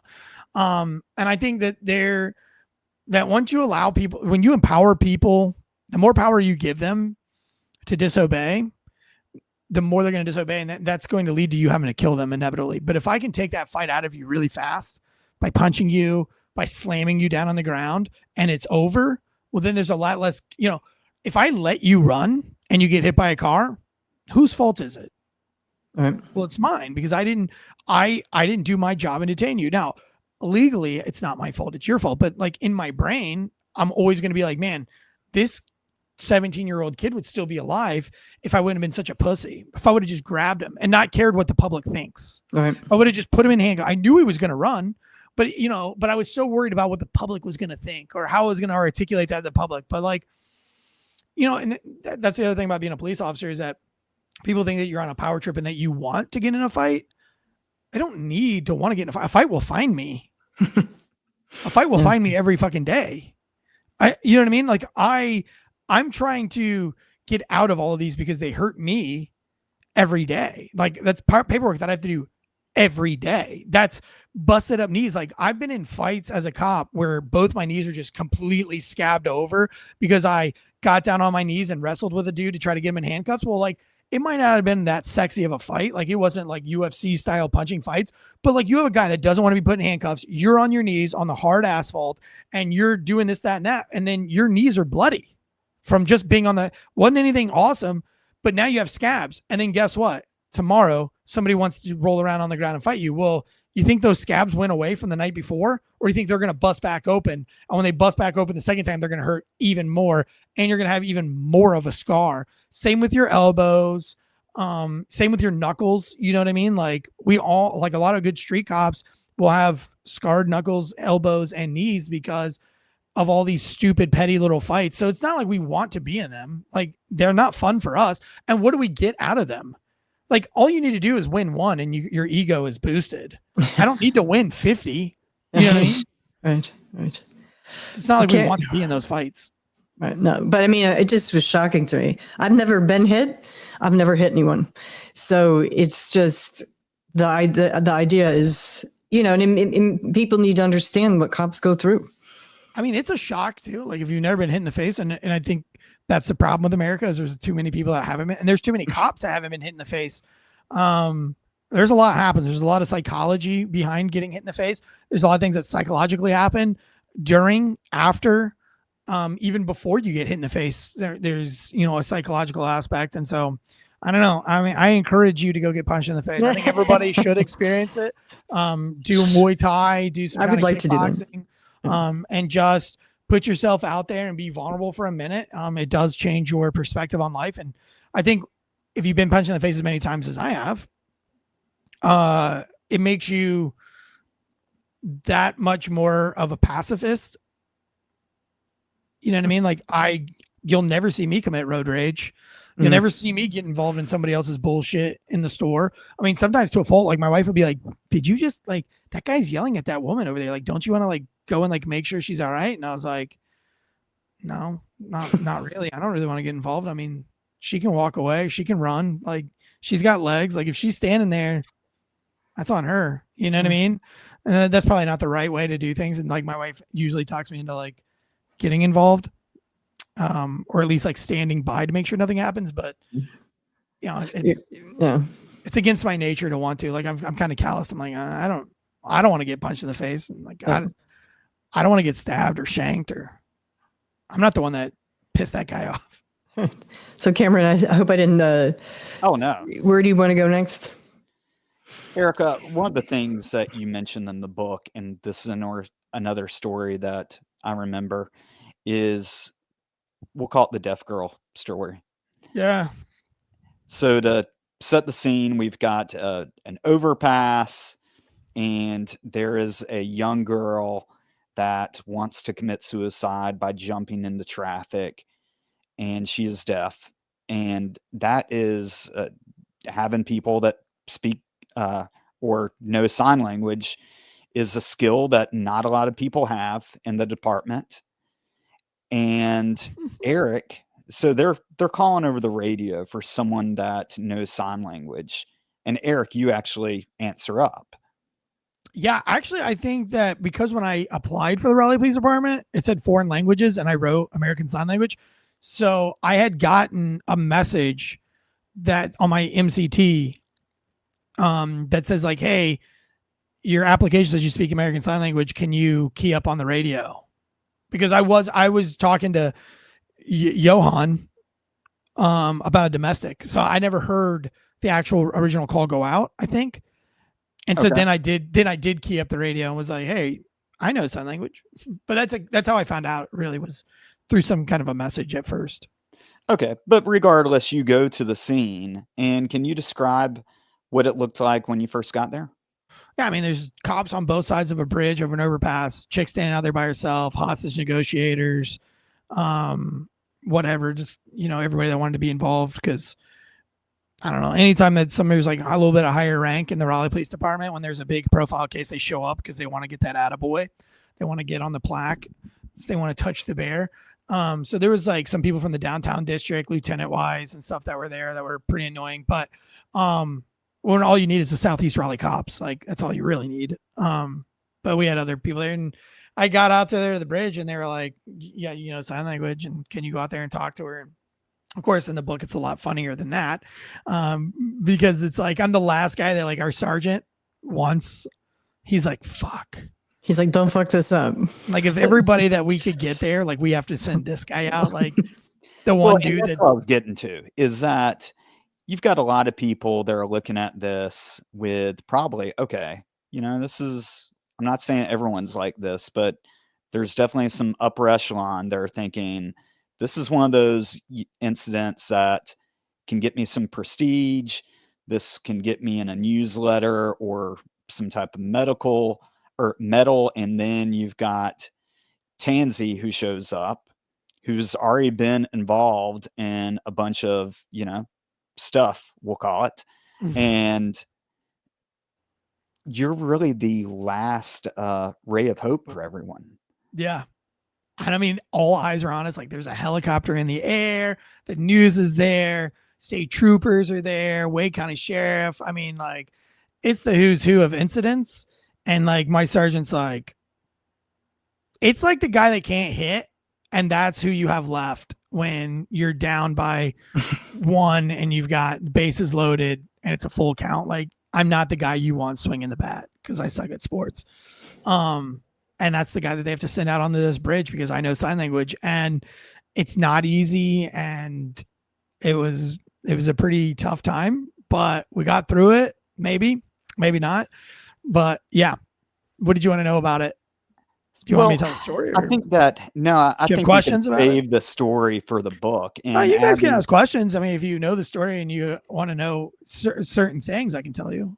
Well, I think that you were you talk about you being the last person, but really you get out there and you're so real with her. You're like, you got to help me. All eyes are on me. I don't remember sign language that well. Can you slow down? But I think that what you minimize is that you engaged with her and she, and any other cop that walked up, she was probably going to jump, so give yourself some credit, I think, for getting on her level. And you guys even started laughing, I think. Right. Yeah. And she's telling you, go ahead. Yeah.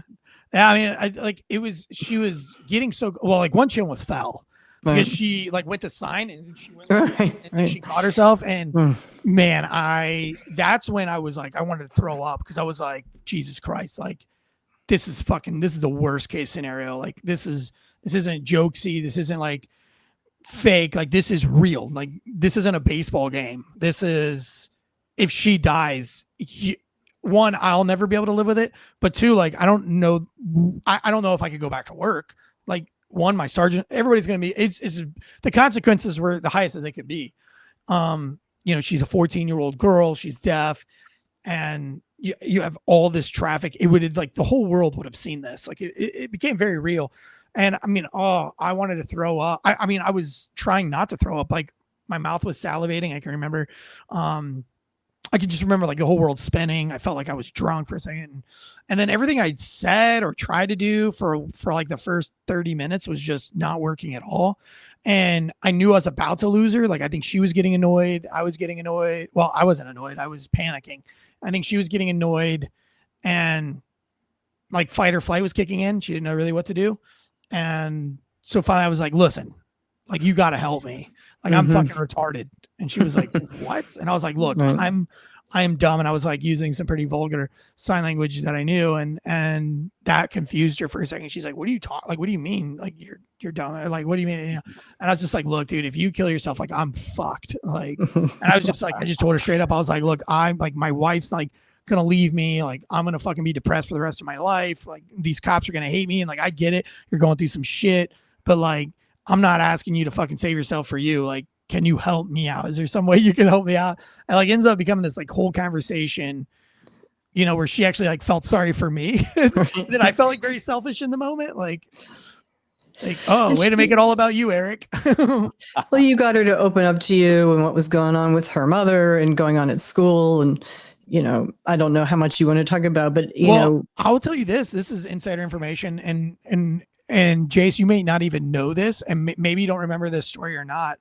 Jace was serving a warrant about 2 years later at a hotel for a pervert. And we knocked on the door, and this white guy wearing whitey tighties and no shirt opened the door, and you had covered up the peephole. And it was, I think, me and maybe Eric Scott. And I was just there coming in late. I didn't really know. I just knew that you had a warrant for some pervert, for some sex crime. And when the guy opened the door, you grabbed him and you slammed him into the wall, and he had a boner. And we were all making fun of him. Like, how do you still have a boner after getting slammed into the wall? And when we went into the room, the deaf girl was in the room, and this guy was like 39 and she was probably 16 or 17. They were watching Nick at Night, Nick Jr. or something like Nick Jr.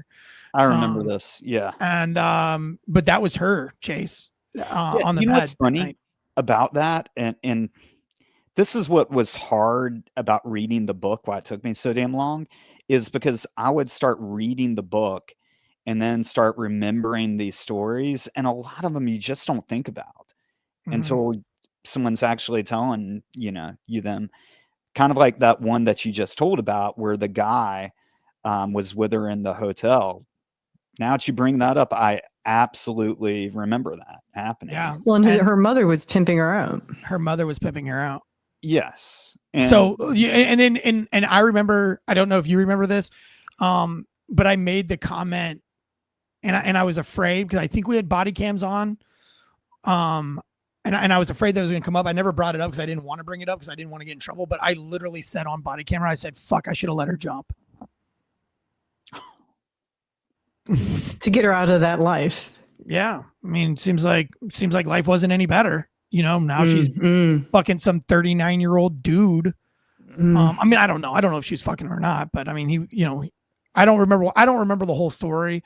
And it wasn't my case to work. I just remember that we arrested him for being a pervert. She was the girl in the room. I don't think she was 18. I know that he was like 39, and they were watching Nick Jr. And yeah, and that's one of the problems with trafficking women, and we could do an entire episode on this, is that they prey on vulnerable populations like that, and whether it's, but they got away with it because the mom knew about it, but then the mom said that was actually her boyfriend or something like that. It was some messed up story, I remember. Yeah, but regardless, we ended up having to drop the whole case. Yeah, like we had to drop the whole case, and which I was fine with dropping, but like, still to this day, that makes me sick to my stomach because the department allowed that mom to put makeup on and dress them up in front of the whole country and put her on national news. People in California were writing me mail that saw that story. Deaf people that saw that story in California had gotten our department's address and were sending letters. Like, it was national news, and they'll never know the story that the mom was actually really a piece of shit, but the department even helped make her look like a good person. And so how is a lonely street officer going to change that narrative or change that story? And then the fact that the mom prostituted her out 2 years later, we know that, but then the detectives were like, drop it. That was actually her boyfriend, and the statutory rape works different when it's consensual, and they tried to make it into something that like they try to change the whole narrative, and then what can you do? You know what I mean? When they tried to take this story and make you your officer of the year, they wanted to get you to do all this media because it would make that's the reason why I wouldn't do it. Right. Well, and you said you didn't want to make a news story out of this girl's one of the worst days of her life. It's you've got this 14-year-old child who is already, the reason why she was jumping was because she was embarrassed that she had to go to a regular school now, and she has this cochlear implant. She feels ugly, so she had a phone. She was texting boys, but she was pretending to be a hearing person. And so she knew she could never even meet these boys because she's got this big giant fucking thing on her head, as she describes it. And they're going to think she's ugly. So her family didn't speak sign language. She goes to a school that nobody speaks sign language now. She's separated from all of her deaf friends. Her mom's out buying crack. The kids are starving, hungry. Her brothers have to go knock on neighbors' doors to get food. All of this shit. And now they want to, immediately take her mom, dress her up in makeup, put her like in a hotel room or something that looks nice, and give this whole story that this girl is being abused by text messaging technology, which is only bringing more shame to herself, because that's not why she wanted to kill herself. Had nothing to do with that. And but our department, to make themselves look good, ran this narrative knowing the mom is a crack whore, knowing the dad's a fucking in prison, knowing all of these horrific things, and knowing the truth about why she wanted, and they chose to embarrass her publicly anyway, so that the department could get an attaboy, is fucking disgusting. And I was ashamed to be a part of the program, and I was ashamed to be a part of the publicity stunt. And that's why I didn't wear my uniform when they forced me to go in public. And that's why I didn't give my name to the media. And that's why I didn't accept the reward. And I still to this day don't know where that reward. I mean, somebody found the reward that I left in a car that was going to an auction, and they gave it back to me, and I still don't know where. I re-lost it again. I hopefully it's gone forever now, because I threw it away. But I don't keep that award around, because that was a very shameful thing that the department did. Now, had the department got her real help, fucking got those kids CPS, got that mom rehabilitated, went above and beyond to get this girl some form of way, an interpreter of some kind, whatever, I'd be proud to be a part of that story. And I'd be proud to wear my uniform and tell you that story. But that's not what happened. We saved a girl's life that day, and we put her into a very shitty situation, knowing that we were putting her in a shitty situation, but the public would perceive it better if we just rewrote the narrative just a little bit. And so, I mean, yeah, I fucking hate that story.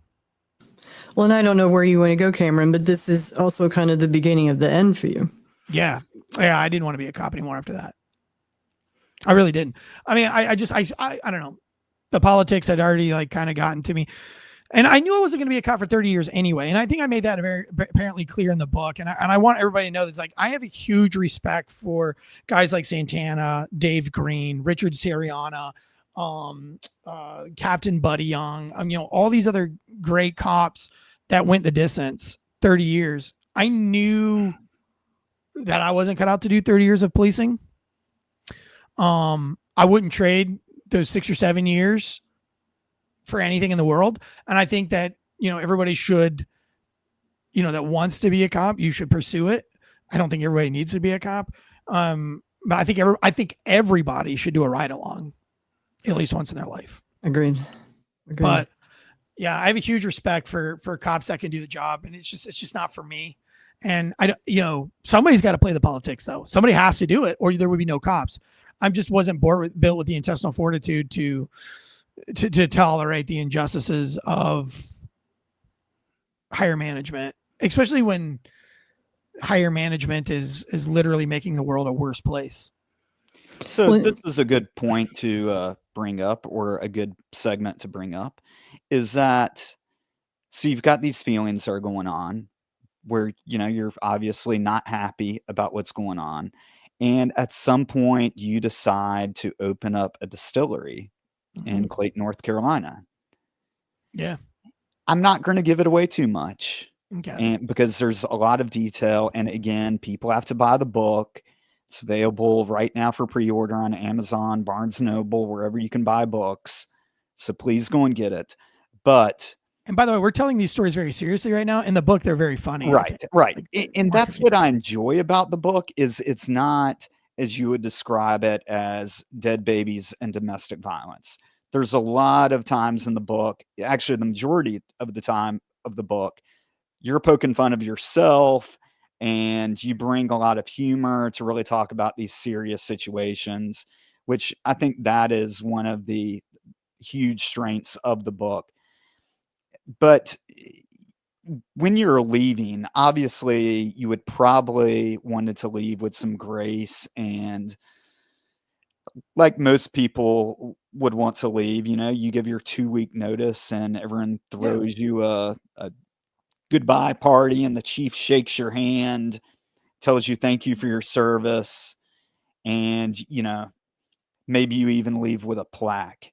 Did the chief give you a plaque when you left? No, they made me leave in disgrace and shame me, and they went above and beyond to try to go through body camera footage and to find anything and everything they could, even though if it wasn't relevant to anything and it wasn't, and then just punish me unreasonably.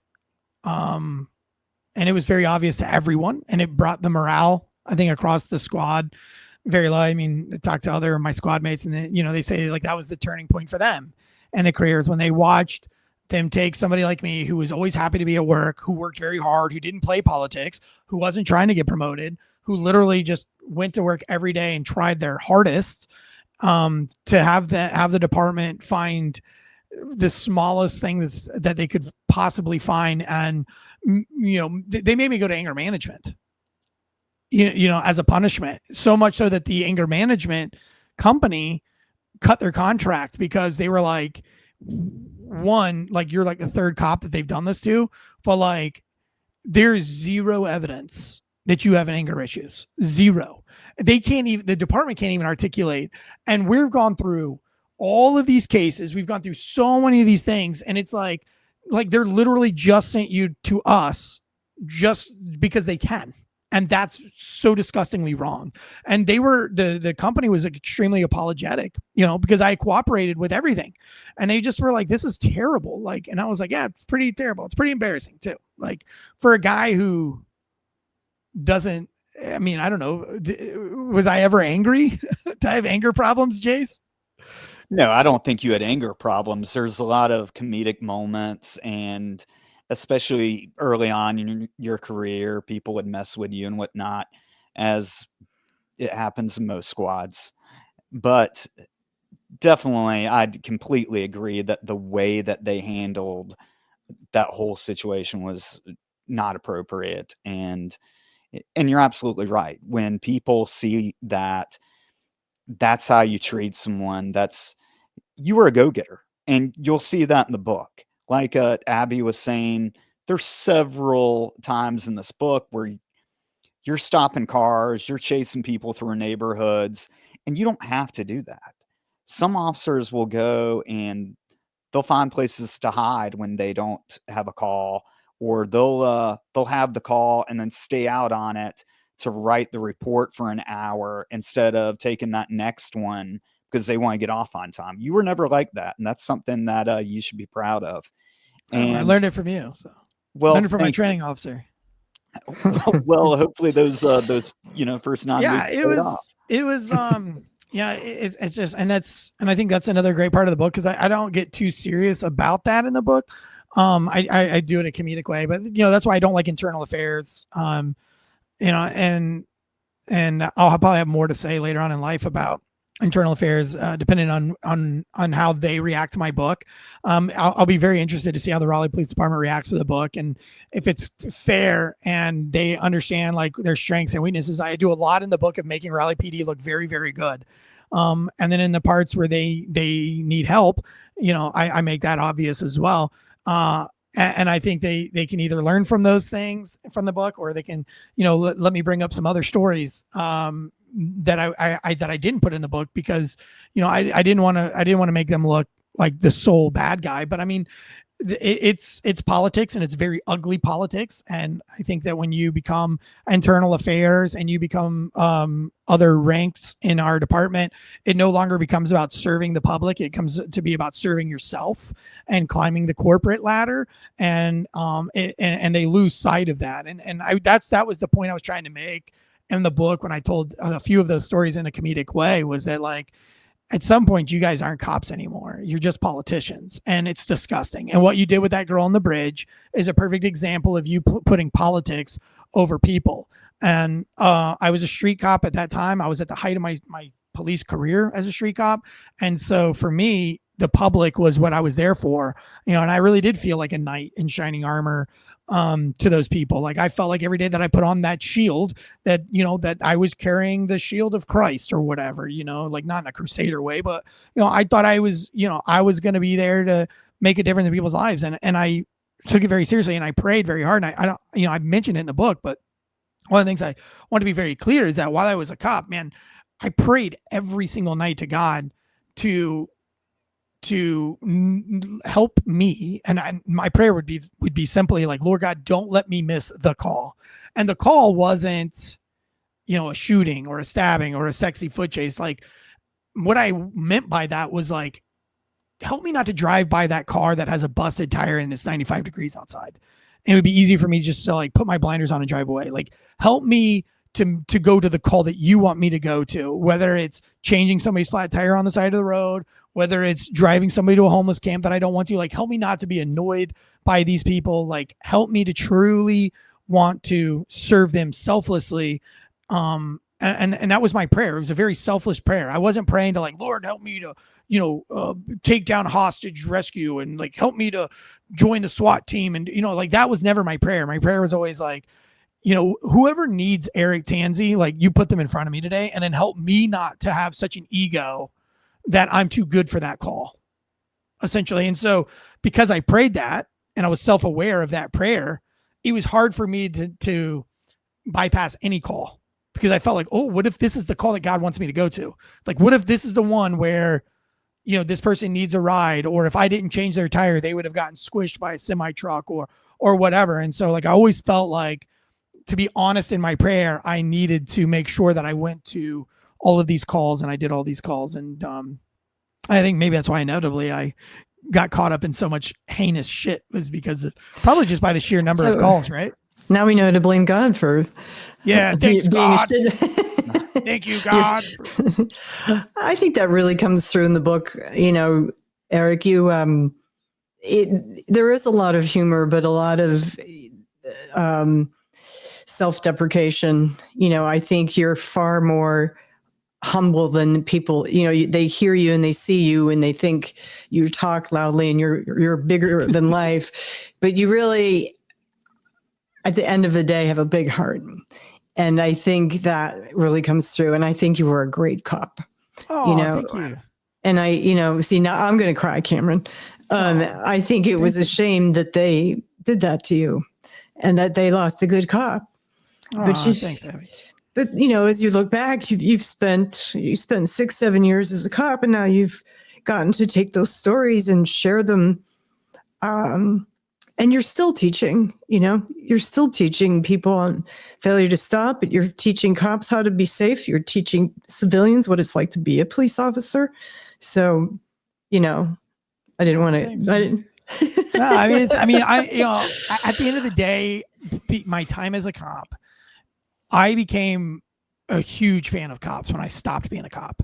When I left law enforcement, I love to watch the videos of cops still doing cop shit.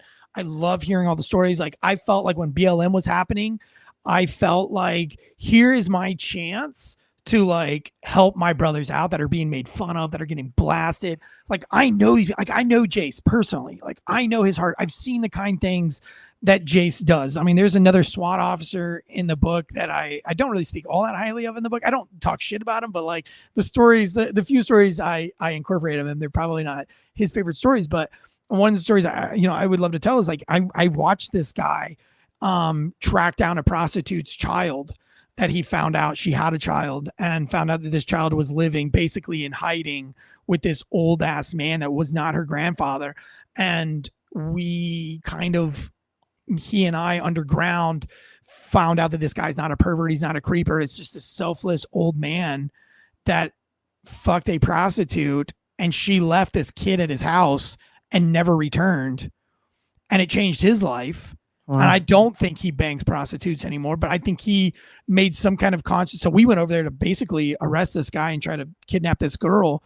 And, he put his career on the line. I put my career on the line, and we navigated our way through this very weird thing. And it was a secret, still a secret to this day. I'll never say like who it was or what the call was, but I don't know how many years he did it, but he would, for Thanksgiving, buy turkeys and stuff like that. And nobody knew about this. And this is a girl being raised by a white girl, being raised by a black man that's in no relation to her. And her mother just basically was a prostitute to this guy. And he's old man, and left her kid there. And that changed his life. And he basically lives to try to make this girl have the most normal life. I have no idea where they're at to this day. I don't know if that's a success story, but I know that when it happened, I was like, this cop is a complete asshole to me in a lot more ways than one. But this dude behind with nobody knowing, is buying Christmas presents and Thanksgiving dinner for something he could probably get fired for that story. Like, I don't know if there's a law that says you have to tell CPS that a child's been, I don't know, but like, I know that this cop had been doing this in secret for a very long time. There's another cop that I know that we busted some shoplifters at Rose's, and he paid for that whole bill and made a deal with the management that if they trespass, if he paid for their bill, would he be able to trespass them and not charge them with, misdemeanor theft or felony theft, And so, all of these cops are selfless servants, and they're on their own journey. And I don't know that I met a single cop in the Southeast Raleigh, maybe one. But I don't know that, out of the 30 or 45 cops that are just in the Southeast Raleigh alone on our squad or attached to our squad in one way or another, I don't know that I met any that were not on their own religious journey to make the world a better place. Whether they were Mormons, Muslims, whether they were Christians, I felt like just about everybody that we had on the squad they had a calling from God to be there. They saw God in a different way. They self-deprecated themselves. A lot of these guys in the book even have thought about suicide from one time or another, have had their battles with their demons. And, you read the book and you're like, wow, these are the best guys on the planet that you were surrounded by. But like, I also know them in their darkest areas. Like, I know them in their darkest points of their careers. And one of the guys that read this book, like, he called me, he says he bawled for, 25 minutes straight, and his wife had to hold him. And it was like 25 years of therapy, like, that was in these books. And it's like, he said that, like, he never really took the time to realize everything that he had done. And he always felt like he was kind of a shitty person. But when he reads it in my book, he realized that he's not a shitty person. He's a hero. Like, really, you really are, Jace. I know you don't want to hear it, but like, you guys really are what these kids that play cops and robbers, like, that's the guy that's sitting right here, Jace. That's him. Like, that's the guy that you're pretending to be. That those little kids, like my sons, when they're playing out in the yard and they're playing cops and robbers, cops and bad guys, like, they're him. They're Santana. They're Cameron. They're Jace. That's who they're playing. And so I am the cops' biggest fans. And so the excitement that I get now is being able to go on the road and tell their stories and be cops' biggest advocates for people like you, Abby. And I think that's why we became so close, because you were doing the same thing as a civilian during the BLM shit. You know what I mean? And that's all I want people to see, is that, like, dude, these guys they're really fucking heroes on being a police officer. Like, these guys are doing this shit, and they didn't just do it for 6 years like I did. Like, they didn't just like dabble, you know what I mean? Like, they fucking, they made their whole lives about it. Like, that's their identity. And that's so cool. Good for them. Yes. Well, there's clearly been a path for you, I mean, how old were you when you were a cop? Like, in your 20s? 28. And you're about 41 now? And I was 36 when I left. So yeah, it was like 8 years of, like, from start to finish, my career would have been like 8 years. But like, you have the academy lumped in there and a bunch of other shit. So as a street cop, solidly is 6 years. But what would Eric Tansey of today tell Eric Tansey at 20 something? Ooh, I mean, if I had to go back right now until 27 something, just stay the course, dude. Just keep doing it. Like, just keep doing what you're doing, because, and I don't want to sound like pretentious here, but I had no aspirations at 27 of being a cop. When I became a cop, it was because it was really the only thing I could do at the time to make any money. But like, I didn't have any goals. My goal wasn't to be SWAT. My goal wasn't to be detective. My goal wasn't to be canine. I didn't have any goals. And I think that's what makes Santana so great as a cop too. Or as like Bruno in the book. I think the one thing that all the stars of the book have in common were that none of them asked for what they have. They literally earned it. And I think that's what makes my story special, was because I didn't try to take myself down a path as a police officer. God just kind of did it because my brain wasn't, it probably doesn't make sense. My brain didn't have an end goal. So I was literally just walking down paths that opened up for me. And I think that's what, and I think Santana's done the whole thing with that way with his career. Like Santana's never locked down, like, this is what I want to be. And then he went for it. He just kind of shows up every day and just be's a cop. And Bruno, he was canine. He was canine before he became a cop. So that road was kind of set for him, but he didn't have he never left being a canine. So he's been a canine for what, 25 years, 24 years? I believe he just retired, actually, or he's about to retire. Yeah. So this dude's done nothing but that his whole career. He didn't try to go for sergeant. He didn't go for detective. He literally spent his whole life as a street cop canine guy. His whole career and Red, she got out of policing fairly quickly. I think sooner than I did. Oh, yeah, I didn't know that. Yeah. She only did maybe 5 years, maybe. Yeah. She got into probation and she ended up moving to Michigan. Yeah. Cause she got in another fight while she was pregnant. And I think she got scared, not scared, but she was like, I can't be the cop I want to be and have a baby. Right. I think, right? Is that, I mean, I'll let her tell those stories. I don't really know the whole story of why Red left. Well, let's talk about you leaving. And so you leave, and then you had this distillery, which again is covered in the book. And there's some struggles and a lot of hardship with opening up that, especially on your family. Yeah. Because now you don't have a paycheck. Yeah, I didn't have a paycheck. And you don't have insurance. Didn't have insurance. The department didn't pay me my sick leave or the vacation time they paid me the vacation. They didn't pay me my sick days, and they didn't let me have unemployment. Yeah.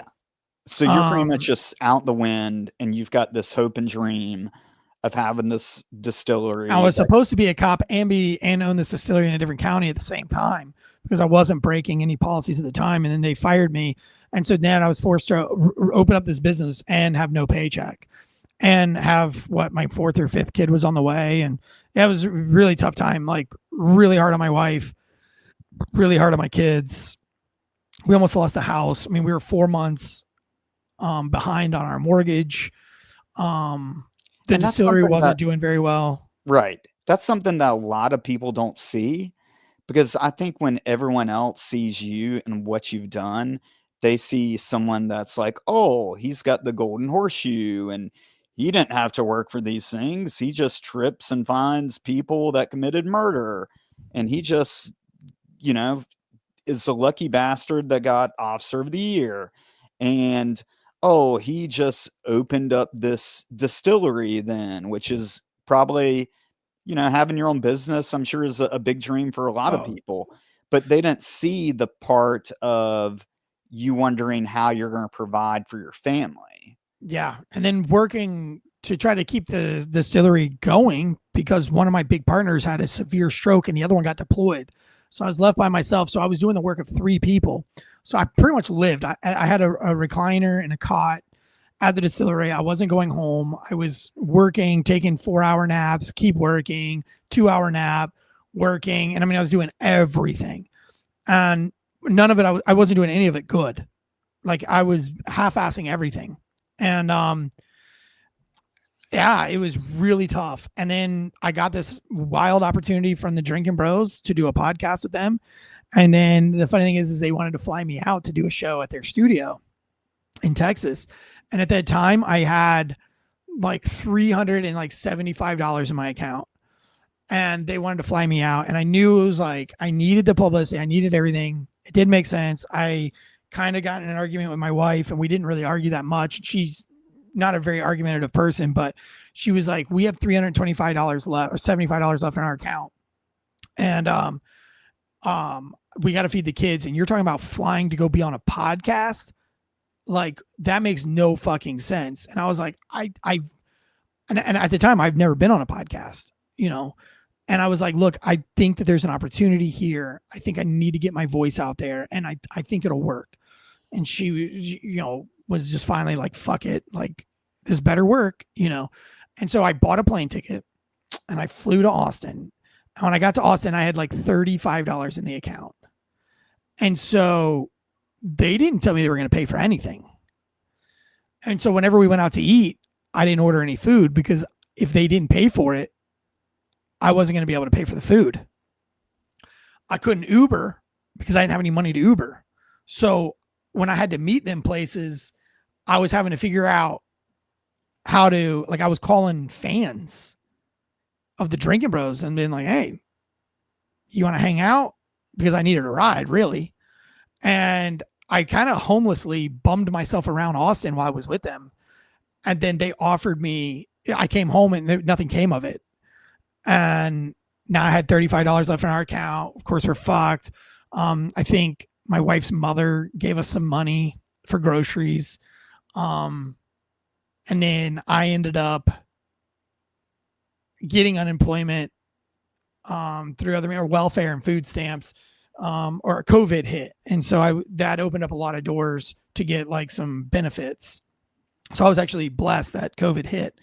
But now I was having to take unemployment classes to get this money. So here I am, like former cop, former military guy, never been late on a single payment in my life. Had a hole in my roof from a storm. Insurance wouldn't cover it because when I refinanced my house, they dropped the homeowner's insurance. Now I got a hole in my roof and nothing, like I got this business that's not being successful. I fired from the police department. I have no unemployment. And then COVID hits. And so COVID was actually a blessing to me. And I started getting some unemployment. I'm still about to lose the house. Didn't want to tell my family. It was just shitty. And then the Drinking Bros offered me a 6-figure contract to podcast with them during that time. And then that saved my ass. You know, of course, the money they gave me, I had to go and spend it to, you know, because I hadn't worked in like a year. So $100,000 was basically went to 2 years of debt, you know, but we were able to get ourselves out of debt, catch up on the mortgage. And then I was able to spend some time with Mike the Cop, make a lot of money with Mike the Cop, $10,000 a month type money, only to have YouTube shut the whole channel down and demonetize it right before the election of Biden and Trump, the first one. Wow. And we lose all that money. And Mike selflessly is like, well, if we lose that money and I stay on and you pay me, you're not going to have any money for your family. So he leaves selflessly. And of course, we can't tell our fans any of this. And so I'm able to make that money, but I'm not Mike the Cop. So I have a hard time sustaining it. And I make more bad business decisions by trying to hire other people because I thought if I hired people, it would work out better. And of course, I hired them on and pay, you know, like I stretched myself way too thin and it wasn't working out. They weren't growing the way I thought they would grow. We weren't getting ads. And so then it was just a really tough time. And then I meet Nick Palmisano and I get this massive book deal, once in a lifetime, 1% book deal that is going to cover my family for the next couple of years while I podcast. And I did that again. And of course that money starts to run out because it took like 3 years to get this book out. And then we fast forward to now where somebody else bought the rights to my book. And I can't talk about that right now. Well, that's exciting. You know, yeah. So it's like every time, you know, God won't let me be rich and God hasn't let me be wealthy yet. I don't have any motorcycles. I don't have a boat. I don't have a big house. I only have one car. My wife and we have one vehicle. You know, but God has given me just enough money to put groceries on my family's table, work from home, travel with my kids, and basically be debt free for the last 4 years of my life. So I'm not rich, but I've had a very rich 4 or 5 years that I haven't been a cop. And I sold the distillery since then. So I was not successful in running a distillery, which, you know, that's why I don't let people call me an entrepreneur. I've turned down some speaking engagements, which, you know, we're going to pay me, but I don't feel comfortable taking money and talking about entrepreneurship when I was a failed entrepreneur. That doesn't seem viable. And I, you know, the one thing I can give my audience is honesty. And I don't want to paint a picture of being a podcaster, being a journalist, being a writer, or being anything that it's something that it's not, because I don't want people to chase those dreams thinking that they're just going to get rich and all their problems are going to go away, because that's just not true. Well, this is what is true, is that you were a police officer, you were deployed, You did serve your country. You did serve your community. You did become a small business owner, which is a dream of a lot of people. I actually still have some bottles at my house of the rum and Still Distillery. And you signed with Simon and Schuster for this book, which I'm going to put up here. It's Pig Latin, a serious, funny, true story of a former police officer. And that's something that can be, even when books are not successful, which yours, I'm sure, is going to be. It already is because, like you said, the rights have been bought. But just so then people can have a little bit of a taste of what this is that if you look at Amazon, for example, 90% of the books sell less than 1,000 copies. Yours, I'm sure, has already probably sold more than that in pre-orders by far. So you're already in that top percent of people that have been able to not only put a book out, which is a feat, in itself, but also you're already in the top. Yeah, so I mean, they let me know. They let me see kind of how many books have been sold, but then like they won't let me see how many audiobooks were sold or anything like that. There's a reason. There's like a legal reason why, because I guess the audiobook wasn't done yet or something like that. They told me they released those numbers, but they accidentally sent me. Like some kind of form, and they didn't block out the part of the audiobooks that were already sold, and it was pretty cool. Like, I mean, it was already cool how many books we had sold, but like when I saw that number, I was like, oh shit! Like, all right, cool. Simon Schuster's not going to be that disappointed in me. So we'll see. But I hopefully it's a New York Times bestseller on their sake, because again, there's a lot of people that went above and beyond to make a first time author. Good, but I mean, the general consensus is that they love the book, and that's really something. So that's really cool. And like I said, at the end of the day, if I can make cops' voices heard and tell people the real story of what policing is really like, and builds, not even like empathy, because I mean, we fuck up a lot, but like at least now you have a reason, at least you have more reason to hate them or like them from my book. I don't know. Maybe Abby, you could say, like, I don't know if people are going to revere cops when they read about it. And I think I wrote that in the intro. It's like, I don't know if you're going to like cops more or less, but at least you'll understand them better. Absolutely. Is that fair? Yeah. I mean, it's a journey. It's to say it's funny, I think it minimizes. It's really a journey, and it's a page turner. And I think it's your experience, but yeah, I think it shows what cops go through.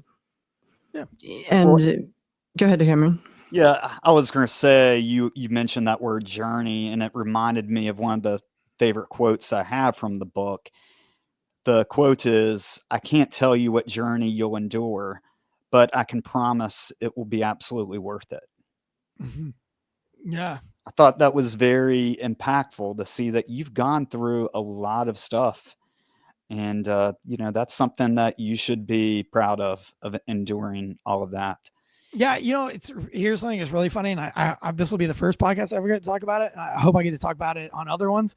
But when I was going through the academy, there was a guy, and the guy quit our department very soon. He came to our department from like another department, was like this big hotshot, huge narcissist, in my opinion.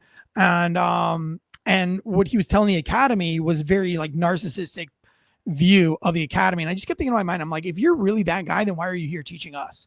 Because if you're really that guy, you don't want to be anywhere near an academy teaching people. And you wouldn't be teaching them with the bravado that you have. You would just be out there fucking doing it.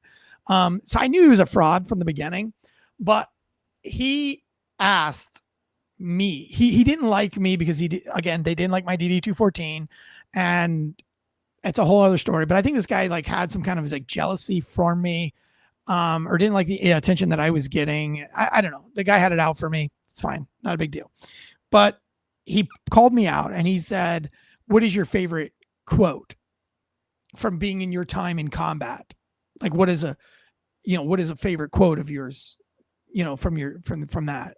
And I was like, my favorite quote of all time is from Herman Melville in Moby Dick. It says, "I know not all that may be coming, but be it what it will, I'll go to it smiling." And he was like, what does that mean? And I said, it doesn't matter what the scenario is or what you put in front of me. I'm going to go to it with a smile on my face. And he was like, you're going to just go to a house with a dead baby in it and you're going to smile?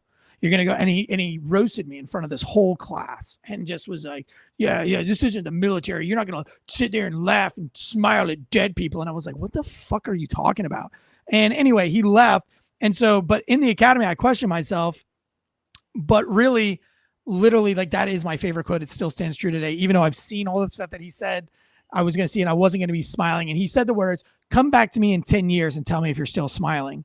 And I would love to have made it 10 years. But I do know with the years that I did make it, I will look that motherfucker in the face and say, I went to every one of those calls smiling. And it wasn't that you're happy. It's that I don't care what's in front of me. I'm going to go to it optimistically. And I'm going to go to it with fucking rainbow colored glasses. And I think that is important. And I think that in life, you should laugh at your failures. I think you should be able to look at your circumstances and laugh at them. It fucking sucks, right? Like, it sucks when you're about to lose your house. It sucks when your kids and your wife may not be that proud of you. But you know what? Fucking tighten up the bootstraps, put a smile on your face, make your wife laugh, blow on her tummy, fucking go push your kids on the swing set, stop feeling sorry for yourself, and let's just get through it. And at the end of the day, you might have a once in a lifetime book deal from Simon & Schuster that's may or may not being sold as a TV show or a movie.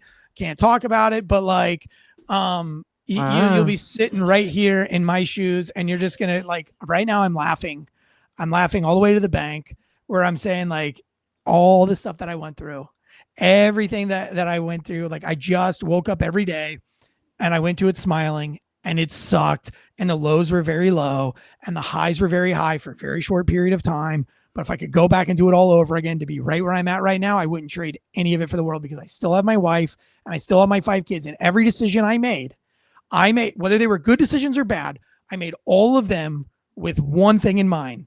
I'm doing this for my wife and my kids, and I'm not doing it for me. I'm doing it for them, and I'm going to stay the course, because at the end of the day, I'm going to make this work. I'm going to make this work for them. And it worked. There were some parts that didn't. There were parts that sucked. But now, if you were to talk to my wife and you were to talk to my kids, I think they would all agree that they're living the absolute best life right now. Like, we are extremely happy with what we have and where we've made it. And I hope that other people will get that's where that's true happiness right there, is coming out on the other side and having a smile on your face. So, you'll make it through it, whatever you're going through in life. Just know your why. And I think that's gay, right? You hear all those influencers are like, you got to know your why. Dude, that is dumb as that sounds. For me, I didn't know my why. I never would have verbally said what my why was. I always knew that I wanted to be a great father and a great husband. And I think that if you have something that you know you want to get and you truly live to it, at the end of the day, you're going to make it. You're going to get there. It's when you're like, this isn't working, I quit. That's when you fuck up. Like, I don't know what your goal is, whether it's to be a writer, whether it's to have $100,000 in your bank. I was just joking with a buddy. And he, we were just joking that, like, we knew we made it in life if we ever made $100,000. And, so even if your goal is $100,000 or your goal is to make $1 million, like, if that's your goal, whatever it is, I promise you, if you just keep going, you're going to get it. It could take 10 years, could take 8, could take 2. And there's a lot of things that are going to change between that 1 year and that 10 year. But my other favorite quote from Gary Vaynerchuk is, every overnight success story, there was 10 years in the making of that story. Don't believe in the hype. Don't believe in the social media shit. Don't believe that your YouTube channel's going to get 26,000 overnight. Don't worry about it when your friends does. Don't worry about it when you see your friend making 50,000 views on YouTube and you're like, well, dude, I've been trying this for 2 years. Why don't I get 50,000 views? He's only doing. It's not your journey. Your journey is your journey. If your goal is to get 56,000 views on a YouTube channel, keep fucking going. Keep making the content. Keep changing. Keep being self-aware of yourself and your surroundings. Just keep going. Keep going. Keep writing. Keep creating. Keep teaching. Whatever it is that you got going on, keep going. Just keep going. That's all I can say. I can't explain it. All I can say is just keep going. There is an apex to this mountain. Just keep fucking climbing it. You'll get there. So I'm not a good I wisdom think speaker. you covered that really well, but as far as what's next for you, obviously you've got the book that is about to come out in a few weeks by the time this airs, and you've got the audio book as well, which again is an incredible feat, and I know that you've spent a lot of time working on that, so I'd encourage people to get it. And it's not just a regular audio book. I want to emphasize that this is not you're hearing Eric read to you. This has sound effects. You had a full band that made some of the parts of it. Yeah, dude, they have drums, dobro, harmonica, like making all these, like Southern, prison camp sounds and foot chase music. And it was really cool, dude. It is so cool. Noel White, an extraordinary job on all of that. I think reading the book will make you want to listen to the audiobook because it's going to bring the book to life. It's like, wow, now I've read it. Now I want to hear it. Yeah. So it's really fun. I'm so excited. So, hey, I got to get out of here because I have to go pick my kids up from the pool. I dropped them off and it's been like 3 hours since I dropped them off. Can they swim? They're probably like sunburned. Eric, thank you for coming on the show. Abby, do you want to plug your show real quick? Sure. First, I want to tell Eric my favorite quote. Okay. The second this is over, I'm going to slap my own face and give myself a hard wedgie. Damn, dude. Gosh. And it's still true to this day. Like I get out of meetings with people and I'm like, what did I say there? Or I'll get off a podcast and I'll be like, I should give myself a wedgie. Like that whole speech I just gave about like going to the top of the mountain. Like, why? Like, I'm not a motivational speaker. Why do I feel the need to say shit like that? Like, what a fucking idiot. Well, I'm going to let you go. My podcast is on being a police officer. I'm a civilian interviewing law enforcement from around the country, and you can find it on all podcast platforms. And I've interviewed both these guys. All right. And last but not least, you can support me by liking, subscribing, following this channel, Santana True Crime. You can also support me by buying my book, A Murder on Campus, A Professor, the Cop, in North Carolina's Most Notorious Cold Case. It is available on Audible as well, Kindle, and anywhere you can buy books. Tansey and Abby, thank you so much. Good night. Good night. Good night, guys. Cheers.